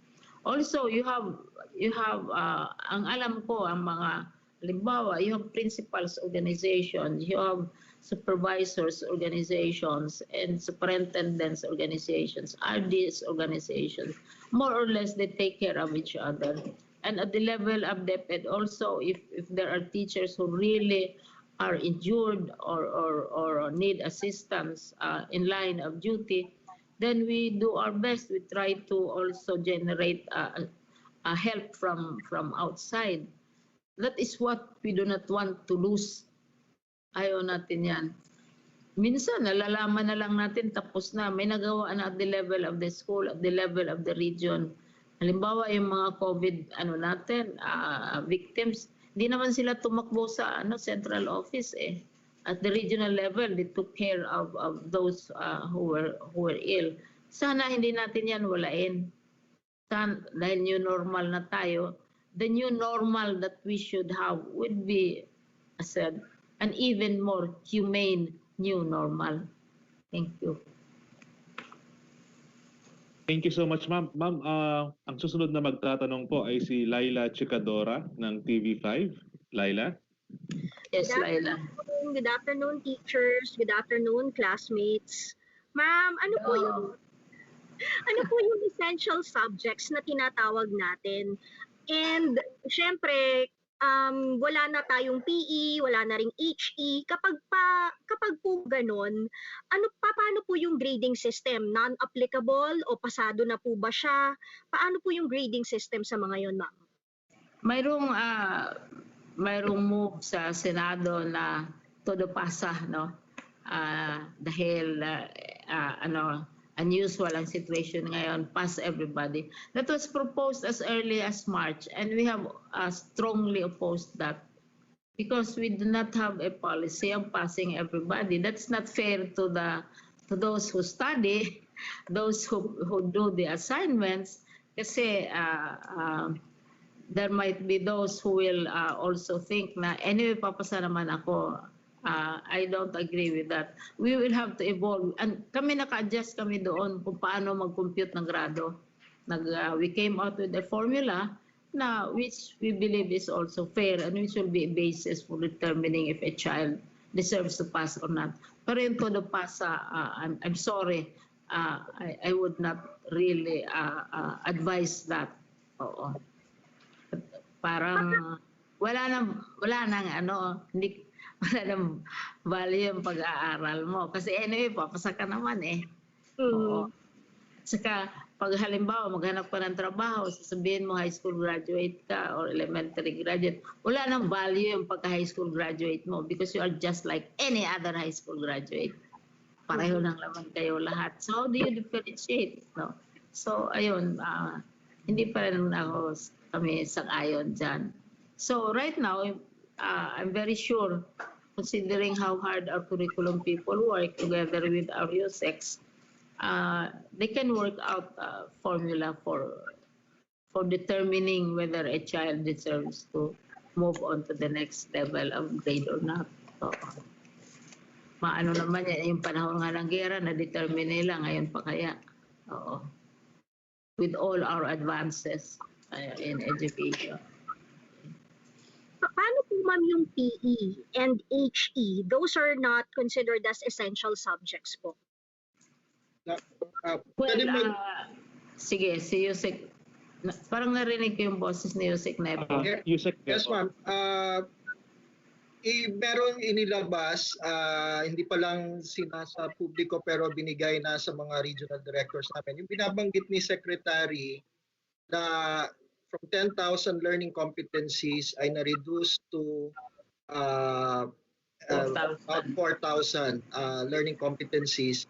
These are across learning areas and across grade levels. At hindi ito ginagawa ngayon lamang kung hindi parte ito ng produkto ng curriculum review na dinirect na ni Secretary almost 2 years ago. Kaya nga naging madali dun sa Bureau of Curriculum Development na i-compress ang curriculum to the most essential competencies ay may mga pag-aaral na sila na ginawa. So yung mga overlaps, yung mga unnecessary competencies, yung pwedeng emerge, yun yung ginawa nila at imamap doon yung mga learning resources at i-orient yung mga guro paano ituturo. Doon din gagawin yung mga self-learning activities at home, kung distance learning, at may assessment tools din na gagamitin sila para makapagbigay ng grado. Siguro yung tinatanong mo ay yung sa physical aspect ng PE. At actually, yan namang physical aspect ay maaaring gawin din sa bahay. Hindi yan kailangan necessarily ay nasa loob ng eskwelahan. So, ang nakita ko ay sa inilabas ng curriculum and instruction ay saklaw lahat ng learning areas, all grade levels. Ang hindi na lamang nila tatapos dun sa nakita ko ay yung TVL sa senior high school kasi yun talaga ay kailangang may component na nasa workshop, yung mga textbook students for some of the textbook track. Pero I'm sure na sabi nga ni Secretary, they're working all time to address this. So lahat ay covered pa rin ng mga asignatura. Pinompress, pinaigsit, tinanggal yung mga overlaps in the learning competencies in what is called most essential learning competencies. Thank you. Okay po. Ma'ams and sirs, kung sa TV and radio yung education natin, yung mode of education, and this will be on a national scale, magkakaroon po ba tayo ng regional? Kasi ang iniisip ko, baka magkaroon din tayo ng language barrier kung yung gagamitin nating language, like for example, kung puro Filipino lang or puro English, mas okay po ba kung kapag regional, yung language is local din? Of course, kasi mayroon tayong batas na from kinder to grade 3, mother tongue eh. So it has to be in the language of the area. At saka may mga materials na na-develop. But these have to be adjusted para magamit sa television. Kasi ibang format ang TV, ibang format din ang radio. The thing is, may mga groups na may experience dyan. Wala sila sa DepEd, hindi sila lahat taga DepEd, no? Pero they're doing these TV programs, radio programs since forever, and experiensyado na sila kung paano progress yung teaching process. Pero yung language, that's covered by the language policy. Ang starting po sa English is grade 4. Kinder to grade 3, it's the mother tongue. Tama ka, mas mahirapan silang mag-adjust kung diretso ka agad sa English ba o national language. So yun. Okay, ma'am. Ma'am, kailan po ulit yung enrollment for transferees and late enrollees? And pwede po bang mag-enroll yung mga private school students sa public school since nagkaroon din tayo ng malaking financial crisis, yung ibang mga parents hindi na rin kakayanin na makapag-enroll sa mga private schools for the next school year, ma'am? Well, that happens every year na may migration. Mayroon namang galing sa public school, lilipat sa private, may galing sa private, lilipat sa public. And that depends, I think, I believe on the availability of space. Kasi may mga preferred schools. Any parent or any mother or lola is very particular about the school that his or her child enters. So, kailangan yan, depende sa availability ng space. So, sasabihin sa iyo na, ay wala ng space dito, we suggest you go to this kind of school. Ang isa ding consideration yan is convenience also, yung malapit sa bahay para hindi na mamamasahe. Most children go to the schools nearest their homes dahil marami sa kanila naglalakad lang o nagta-tricycle. So, ito lahat have to be taken into consideration. And yun nga ang isang observation yan sa TWG ng IATF na there might be a migration of children from private schools to public schools because of the as an impact of the economic crisis, no? Pero ayun, yung capacity din ng public school to absorb them has to be considered kasi I said, there are preferred schools also. Mayroong gusto ng parents na saan na public school sila pupunta o hindi. Kaya this is where the queuing comes in. As early as January, nag-umpisa na tayo. June 1 to 30 is for those who want to transfer and gustong humabol. Titingnan kung ma-accommodate ba o hindi. And I'm sure it's going to be quite tough, no? Kung magiging totoo itong projection ng NEDA TWG group na baka magkaroon ng migration, and we have to consider all these factors. Okay, ma'am. Ma'am, question tungkol po sa tuition fees ng private school. Maaari po bang mas bababa yung mga tuition fees for private school since lessening maintenance, wala na mga miscellaneous, yung mga bata more on nasa bahay na sila on several days of the school year? Saklaw po ba ng DepEd yun, ma'am? Ang nag-a-approve niya na would be at the level of the regional director. Pero for increase in tuition fee.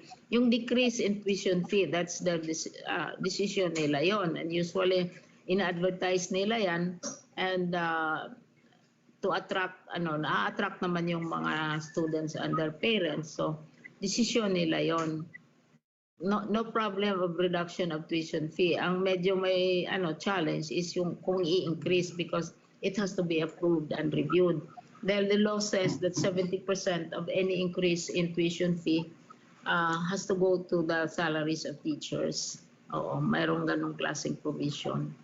So, re-reviewin yan. Pero pag reduction, well, that's a decision that the school owners make usually. Okay. Ma'am, Thank question. you. Yes, sir. Okay, go ahead, Leila. Okay. Sige po. Last question na po. Para sa mga teachers po na gagamitin yung mode of online learning, are you considering internet allowance? Kasi kung magiging online po yung mga teachers natin and they are at home, syempre hindi naman po free yung ating wifi. Bibili rin sila ng load or magpapakabit sila ng connection. Are we considering additional allowances for our teachers regarding that? Alam mo, Day, mayroon silang allowance for chalk, which has been increased, no? And maybe the expenses for chalk can be used for other necessary, ano yung sinabi mo, mga fees. But we have negotiated also with the two telcos na libre ang paggamit ng mga users ng halimbawa sa DepEd Commons, paggamit ng DepEd Commons, nag-commit na sila na hindi nila pababayaran yon. So, mas fair naman ang teachers. But as I said, I'm just talking from the top of my head na there has been an increase in the chalk allowance, no? And we all know that hindi naman ngayon also ang chalk. It's also bad for the health and those with asthma. Oo.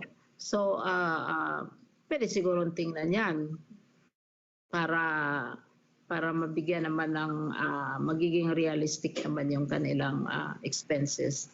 Kasi mga school, and besides may MOOE naman. Ang MOOE is the maintenance and operating expenditures of schools which are held by the principal, no? May pera sila at their level kasi binibigyan sila ng autonomy to spend as they wish. So yung mga paggagamit ng supplies, hindi naman siguro gagamit ng papel at saka yung sinasabi nila, binibigyan sila ng ilang pirasong ballpen, baka yung ballpen na bibigay, load na. Yung mga ganon, kasi mayroon naman talagang MOE expenses, mayroon chalk allowance na pwedeng intended for school use na pwede namang magamit nila for the new normal. Okay, thank you so much, ma'am. Yan. Thank you. Thanks, Good Laila. questions. Before we proceed kay Ina, may mga comment po dito. Sabi ni Mary Annalyn Valenzuela Miguel, one of our online followers, ma'am. Accept changes, live with it as best as we can. Essential learning daw, yung 4Cs daw, ay napaka-importante. Thank you very much, Secretary Briones. And then, God bless you, Secretary Briones, and the press from Marilu Del Moro. Ma'am, last na po, si Ina. Ina? Focus. Hello. Hi. Saan na? Hindi ko makita. I cannot see your face. Ayan na po. Nakasingit na din. Baka bagong mukha Hello na po. naman. Iba na naman ang buhok. Hindi po.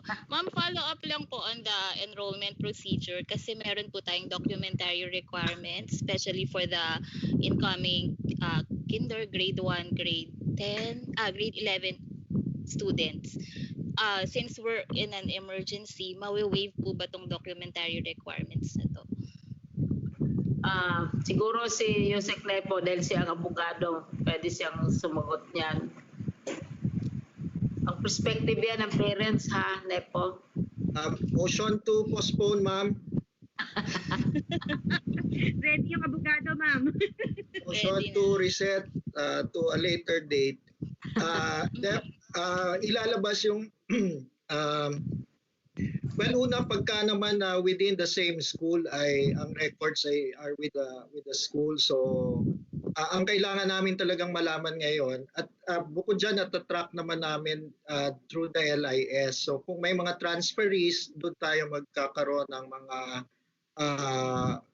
ibig sabihin ang mga decision on whether we will defer the submission of some of the credentials. And the Department of Education has done that many times already in the context of emergencies, whether it was in Marawi, dito sa Taal, and so on, kung kinakailangan. Pero ibig sabihin, very crucial yung magiging outcome ng ating initial response to the enrollment rollout in June 1 to June 30. So it will be included in the very broadly in the what you call this the school calendar memo, but there will be a separate memorandum for the enrollment that will include the details that you say. Pero tingin ko ngayon premature pa to talk about the uh, presence or absence of credentials and waiving that. But the DepEd has done that in many instances already based on the situation. Thank you, Nepo. I was about to say that we have precedents. Pero ito mga for short periods lang, like Marawi, how many months, they allow the kids to enroll without documentation, Taal and all that. Pero ito ngayon, we are not sure how long this pandemic will last. So that is the consideration. Pero dapat magandang question yan kasi dapat pag-isipan natin yan kung complete o incomplete ang documents, tanggapin pa rin natin yung bata. Oo. Pero may precedents. Definitely may precedents. Ma'am, nag-start na po yung summer classes today and also meron pong mga estudyante na hindi pa nila natatanggap yung mga final grades nila and report cards nila.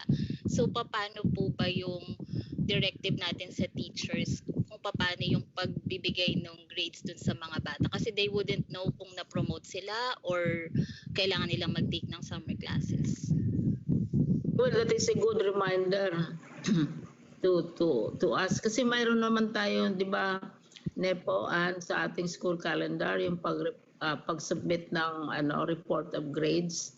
Kung wala pa silang grades, then dapat i-verify natin kung bakit wala pa silang grades. Or baka mga incomplete yan. Usually, ang problemado yung mga incompletes na hindi nakaka-comply with the requirements. So, wala silang grado. Nepo? Yeah, siguro dun yan sa remediation guidelines, nabanggit mo na yan na in-issue ng DepEd recently. Actually, sa totoo, ang talagang focus ng paghahanda ng Department of Education ay sa pagbukas ng school year sa August 24.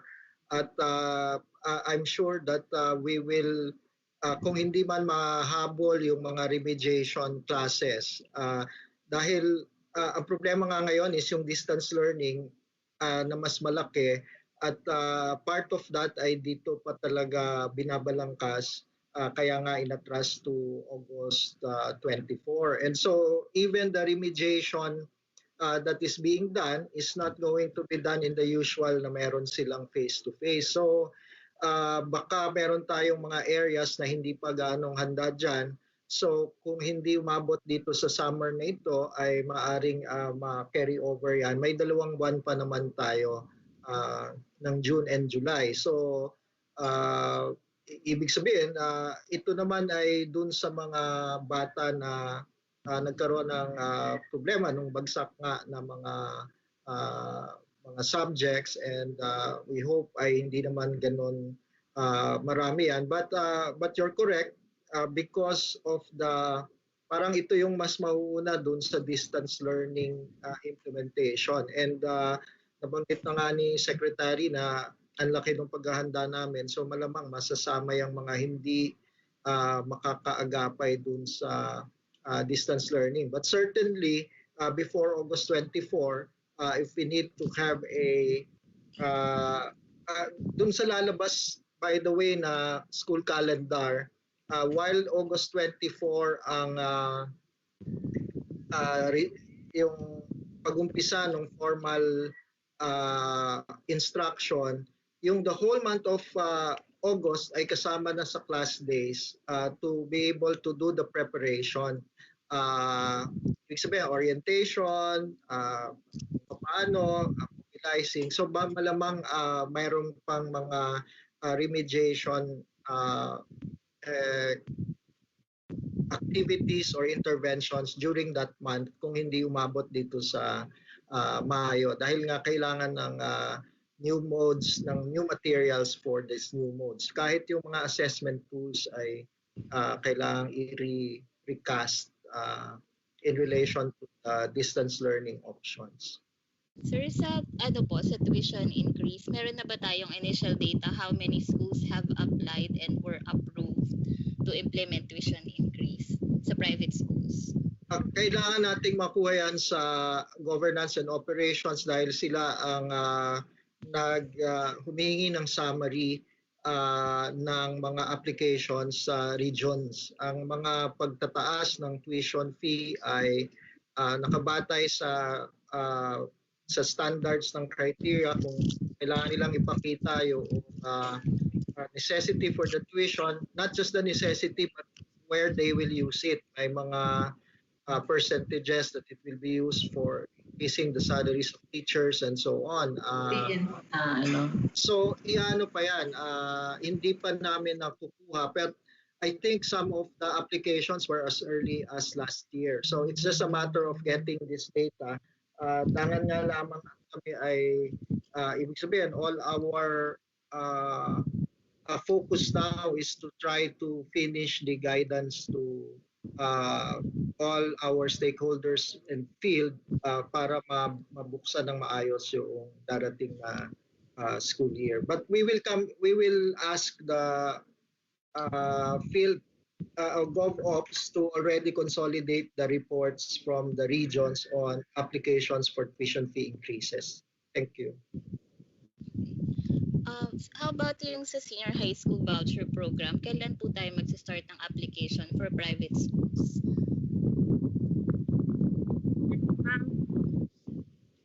Ma'am, about the voucher? Yes. Ikaw na yung sikanan sumagot. Opo, thank you ma'am. We will wait for the result of the survey, Ina. Importante kasi na malaman natin yung sinasabi kanina na possible migration of the private school students to the public. That is our expectation, but we still don't know kung ano yung mangyayari.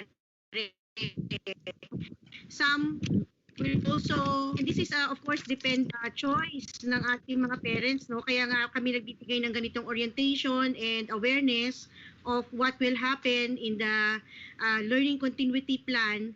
May mga parents na hindi natin alam ano magiging desisyon. Will they opt for the public schooling system or baka nga meron pang lumipat sa private school kasi may capacity ay ready na sila for the learning or the online platform.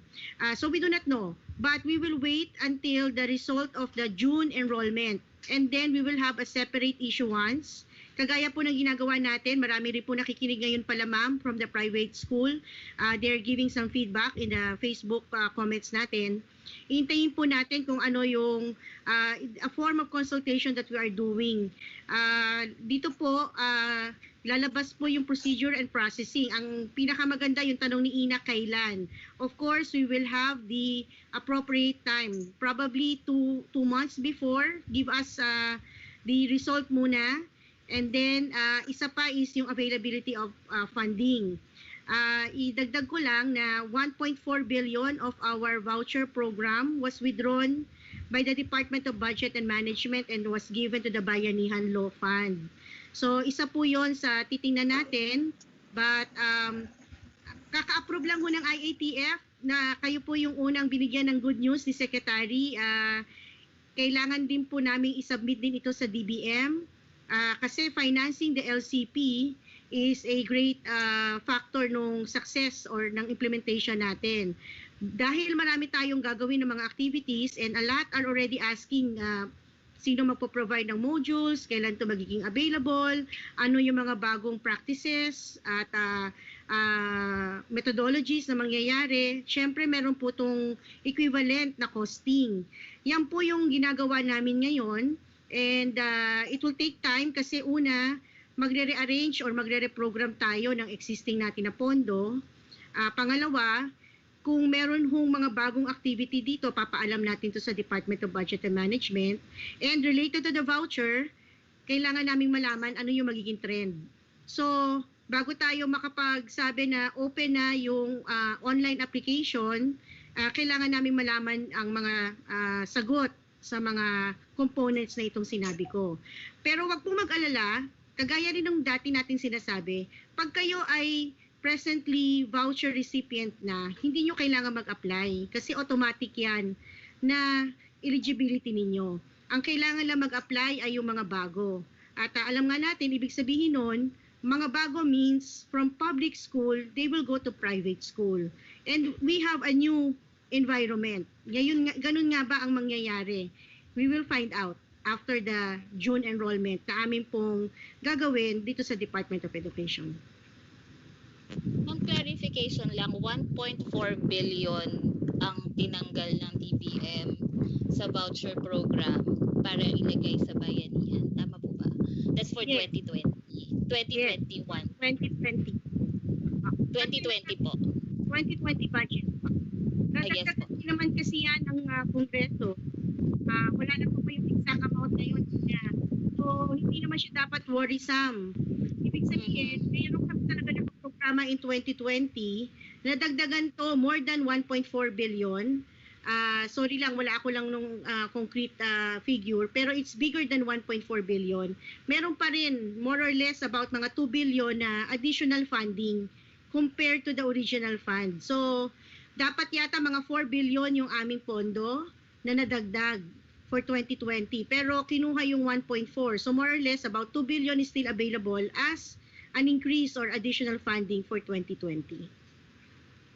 Ina, let me just interrupt you for a while lang. Okay. There are some comments po from online. Thank you, DepEd family, for very informative and insightful press briefing. Some issues and concerns were clarified and reiterated from Loie Lupos. At saka sabi po ni Felina Ilagan, still watching from Lahontan, Oriental, Mindoro, ma'am. So, before we proceed po, ma'am, I think may meeting po yung susunod pa. We would like to ask po for your closing statement. Siguro napakahaba na kasi ng opening statements ko. Dapat wala ng closing statement. May dalawa pa akong meeting. Isa alas 12 sa Executive Secretary and then another one also with IATF at 1 o'clock. So, nagpapasalamat kami dahil napakalaking bahagi. Communications has always been important. Communications has always been crucial. Natutunan ko ito even before DepEd. Sa panahon ng ako ay member ng civil society. Noon yung aming advocacy for social development. Ang press naman ang nagdala, ang communications peoples ang nagdala na wala na isang kusing na bayad, walang bribery involved, lumaki yung issue ng debt because of communications. Ngayon, lalong nagiging importante ang communications dahil sinasabi natin na we are in this new normal na bagong-bagong word na enjoy tayong gamitin. Kasi siyempre, who likes old normal ba? But of course, we recognize that there are many things about old normal which are very useful and which we also don't want to lose and which we want to bring to the new normal. Minsan natatakot tayo, minsan hindi natin alam kung anong gagawin natin. Minsan we feel na hindi natin masosolve itong problems ngayon dahil sobrang dami yung sinasabi natin, yung mga unknowns. Hindi kagaya ng equation sa algebra or a problem in physics. Na masosolve mo kung may formula ka. Kung mayroon kang data, mayroon kang big data, then you find the answers. It's not like that because we are going to implement solutions in the framework of our existing administrative system, particularly in the Department of Education. We are trying to solve problems in a environment of very sensitive political and social reactions to whatever government does or does not do. So kailangan talaga namin ng tulong sa pag-communicate nitong ating programa sa Department of Education because it can always be easily misunderstood. Tulad halimbawa noong August 24, knee-jerk reaction, paano na yan, etc. Yung mga bata, papadala mo sa mga unsafe schools. Ang hindi nila nakita na yung sentence na nagsasabi na ang August 24 can be virtual, hindi lamang yung ang tinatawag nating face-to-face. No? Sinasabi, ano na yung mga gamit, kailangan ganito, ganyan, wala namang interconnectivity. Ang hindi din nila nakita na sinasabi natin na there are other ways of delivering learning like television. And television has been around for a very long time.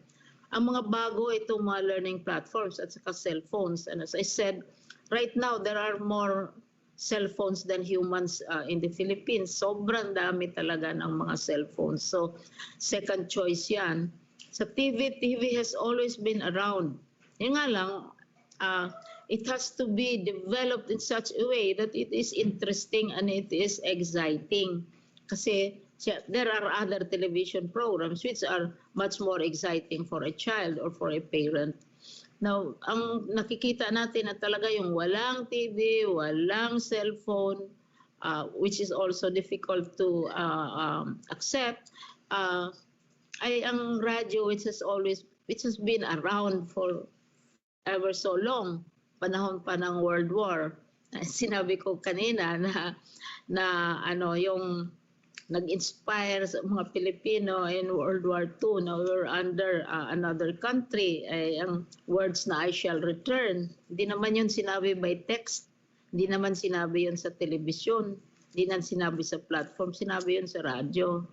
Saka yung end ng World War II, hindi rin yun sinabi sa telebisyon. Yung The Eagle has landed, no? Yung sinabi na dumating na yung final stages of the war at that time, no? So radio is around. Ang malaking challenge is to convert and to shape the alternative delivery modes into interesting, into exciting, and into effective ways of transmitting knowledge. And that is where we need your help. We will be holding regular press conferences so we get feedback from you. Now, nag-iisip ako, alam na ninyo naman ang ugali ko. I always think, ano bang istorya nung bata pa kayo at saka nung bata pa ako, which has meaning for us at this time. Siyempre, sino ba sa inyong hindi nakapanood ng Aladdin and the Wonderful Lamp? It was the first book I read when I was about 7 or 8 years old. The original English translation of Sir Richard Burton, buong 1001 Nights, no? Anong kinanta ni Lea Salonga doon? A whole new world. Kita nila yung whole new world of wonderful people, of wonders.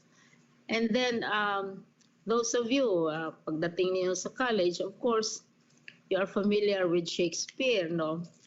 Yung one of his plays, The Tempest, sabi doon ng bida na si Miranda, yung dinala na siya sa city and she was so impressed and she also talked, ito, mas maganda ito, a brave new world. So we are going into a new normal because we are creating a brave new world and we have to start with the children to give them courage, to give them initiative, to help them look at problems realistically and to continually have hope and confidence that we will overcome. So on to the brave new world. Thank you. Maraming salamat, ma'am.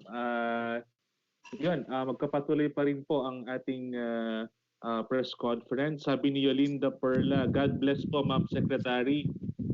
Si Maria Jovita Basilio Simpson, God bless you, our dear Department Secretary for the Enlightenment. Stay healthy po. From Tortugas Elementary School, SDO Balanga City, #new normal.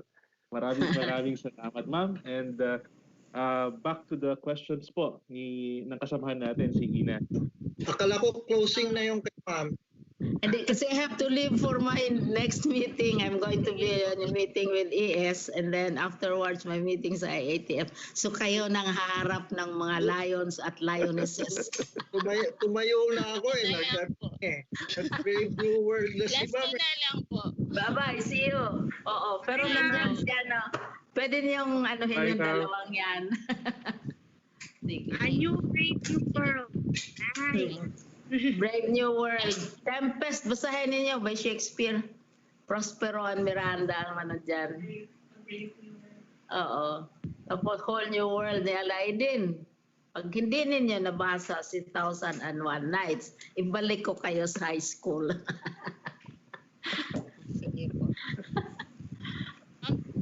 Sir, follow up lang po dun sa learning continuity plan for younger children like yung preschool, kinder, meron po bang nakaspecify dun sa LCP natin kung ano po yung gagawin sa kanila? Because we can't expect them na mag-adjust dun sa like online learning or blended learning. Meron po bang specific directives on younger learners? May specific section discussing the challenge for K to 3. And I think that is one similar to the tech book naman track for senior high school na kailangan sa workshop ay itong K to 3 din ang kailangang tingnan ng mabuti. Ang nakita ko just recalling ay yung pagkakaroon ng syempre ang una dyan ay may kakayahan ba yung tahanan na magbigay ng commitment na gabayan yung mga anak nila. So kung merong may kakayahan na gano'n, then magkakaroon ng partnership yung ating mga guro at saka yung mga magulang o any of the household members to guide their children. Kung naman wala ay yun ang kailangan tingnan kung pwedeng may learning facilitators tayo, kung hindi man guro. Dahil ang problema dito ay hindi nga mapapagsama-sama kung nasa bahay yung mga bata. So kung talagang distance learning ay mahirap. Kaya importante din yung combination. Stop.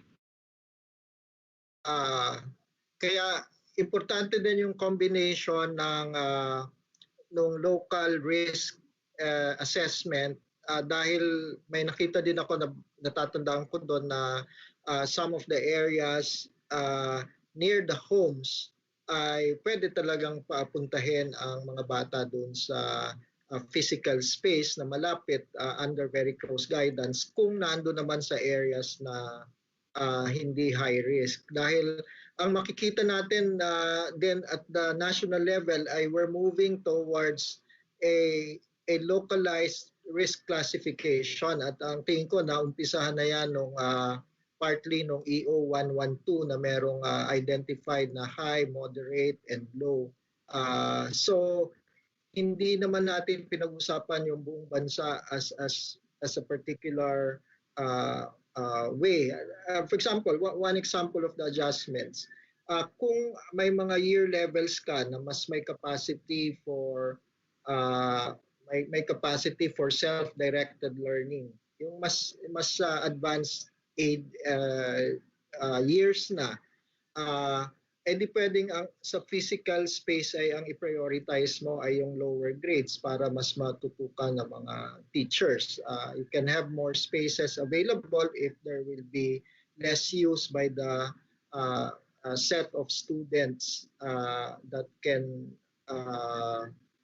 attend that can do self-directed learning at home. What I'm trying to say is hindi pwede na may one-size-fits-all tayo na approach at yan na nga ang malaking magiging papel ng ating mga regions, divisions, and schools. At even as we talk, dahil nakailang beses naman na meeting na tinatalakay yung LCP at the management committee level, ay at this time ay alam ko na yung mga regions ay nagbabalangkas na rin ng kanilang contextualized LCPs kung paano talaga nila gagawin on the ground. Nabanggit nga ni Yusek Ann na parang may menu and support mechanism ang focus nitong central LCP, and there will be contextualized LCPs on the ground depending on the situation. Just one point, nabanggit kanina na yung mga nagtatanong, paano yung mga masyadong malayo, walang access to online platforms, etc. Sa totoo, itong mga ito ang dito nag-umpisa ang distance learning sa mga remote areas na ganito na nahihirapang pumunta sa eskwela. So minsan mas may kakayahan sila, but through printed modules talaga, self-learning modules. Kasi ang una naman talagang pinag-umpisahan ng distance learning hindi dito sa mga urbanized centers kung hindi in the remote areas. So it's just a conception now na pag sinabing distance, immediately ang naiisip natin ay online platform. And obviously, yung access dyan ay hindi universal access. Thank you.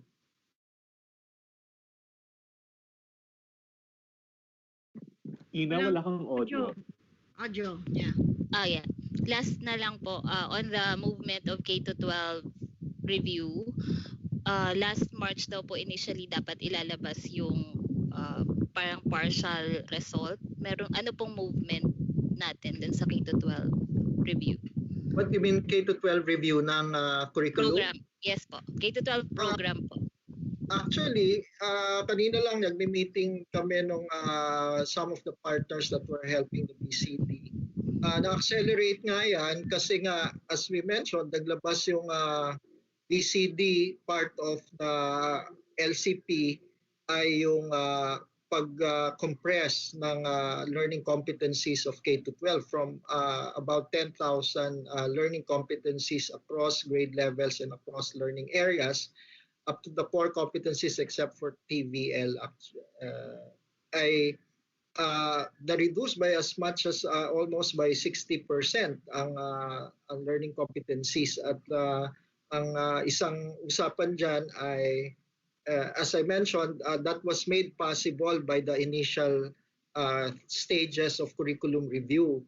So na-accelerate ng kaunti, hindi pa tapos yung full review at yun nga yung pag-uusapan dahil baka naman mag-swing tayo to the minimization from congestion. So I think there will still be an opportunity to have a more longer term expression of the curriculum post dito sa COVID-19. But many of us in the department, I'm sure even Undersecretary San Antonio of Curriculum Instruction, myself, and the Secretary also mentioned this kanina, yung issues ng congestion. Welcome the fact that we have been compelled right now to accelerate the adjustments in the curriculum. So, lumampas pa dun sa naging target ng curriculum review dahil 4 na phases yon, and we are still not finished with the third and fourth phases. Pero we had no choice but to, sabi nga ni Secretary kanina, we cannot let our fears take the commanding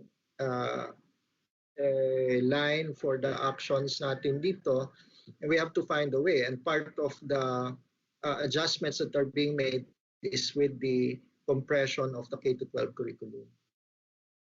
So you will see. Kikita ko lang because we're looking at the annexes to the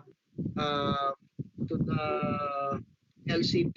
Baka hindi may print ito. It might be distributed in yung curriculum, yung recast curriculum kasi ang kita ko 577 pages ito . So baka this will just be provided online. Sige sir. Thank you so much po. Maraming salamat, Ina. I think may mga additional questions po si Jasmine, sir, ma'am. Jasmine? Makauwian na tayo. Jasmine, still online? Hi. Kala ko uwian Ayun. na talaga. Meron lang po nagpapatanong na viewer. Ang tanong niya po ay, RCAT or any leadership training will be pushed through? If this will push through, who will provide the things, modules, competencies that the student should learn or follow? Is a DepEd communication between AFP and DepEd regarding leadership training? Is there communication between AFP and DepEd learning leadership training classes? Yan yung mga aspects that will have to be discussed. In other words, yung mga naihanda ngayon ay yung kumbaga yung main portions, at may nakalagay doon sa ating school calendar na all curricular and extracurricular activities. So kung depende kung siya ay nakapaloob sa formal instruction, kung nasa formal instruction siya ay na existing learning competencies ay di kasama siya sa maituturo. Pero kung ito involves activities that can be regarded as co-curricular or extracurricular at involves a gathering of the students, then maaring kasama siya dun sa mga canceled aspects ng hindi exhaustive yung list doon. Ang nailista lang ay yung mga events like National Festival of Talents, mga trade fairs, etc. So may mga gray areas pa itong learning continuity plan na ito, and it's good that that was raised, and it's a matter that we will raise with both curriculum and development as well as our regions.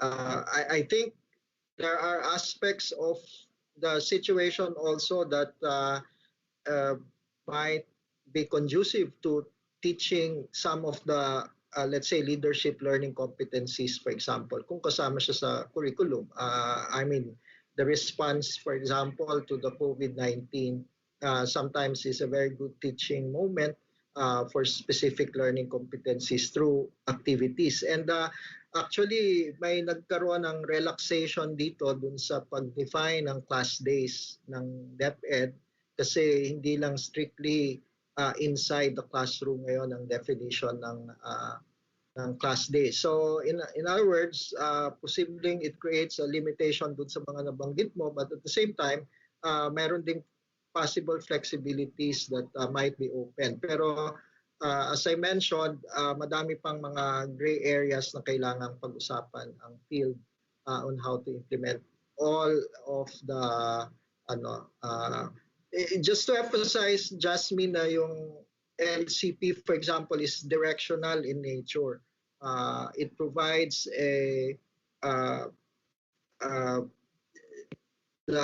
where to go, but yung implementation and operationalization of going there, yun na nga ang kailangan natin itong pagka-issue nitong school calendar, pagka-approve finally ni Secretary LCP, then we will move towards the operationalization phase, and we have the entire almost 3 months before the schools formally open in August to fill in the remaining gaps.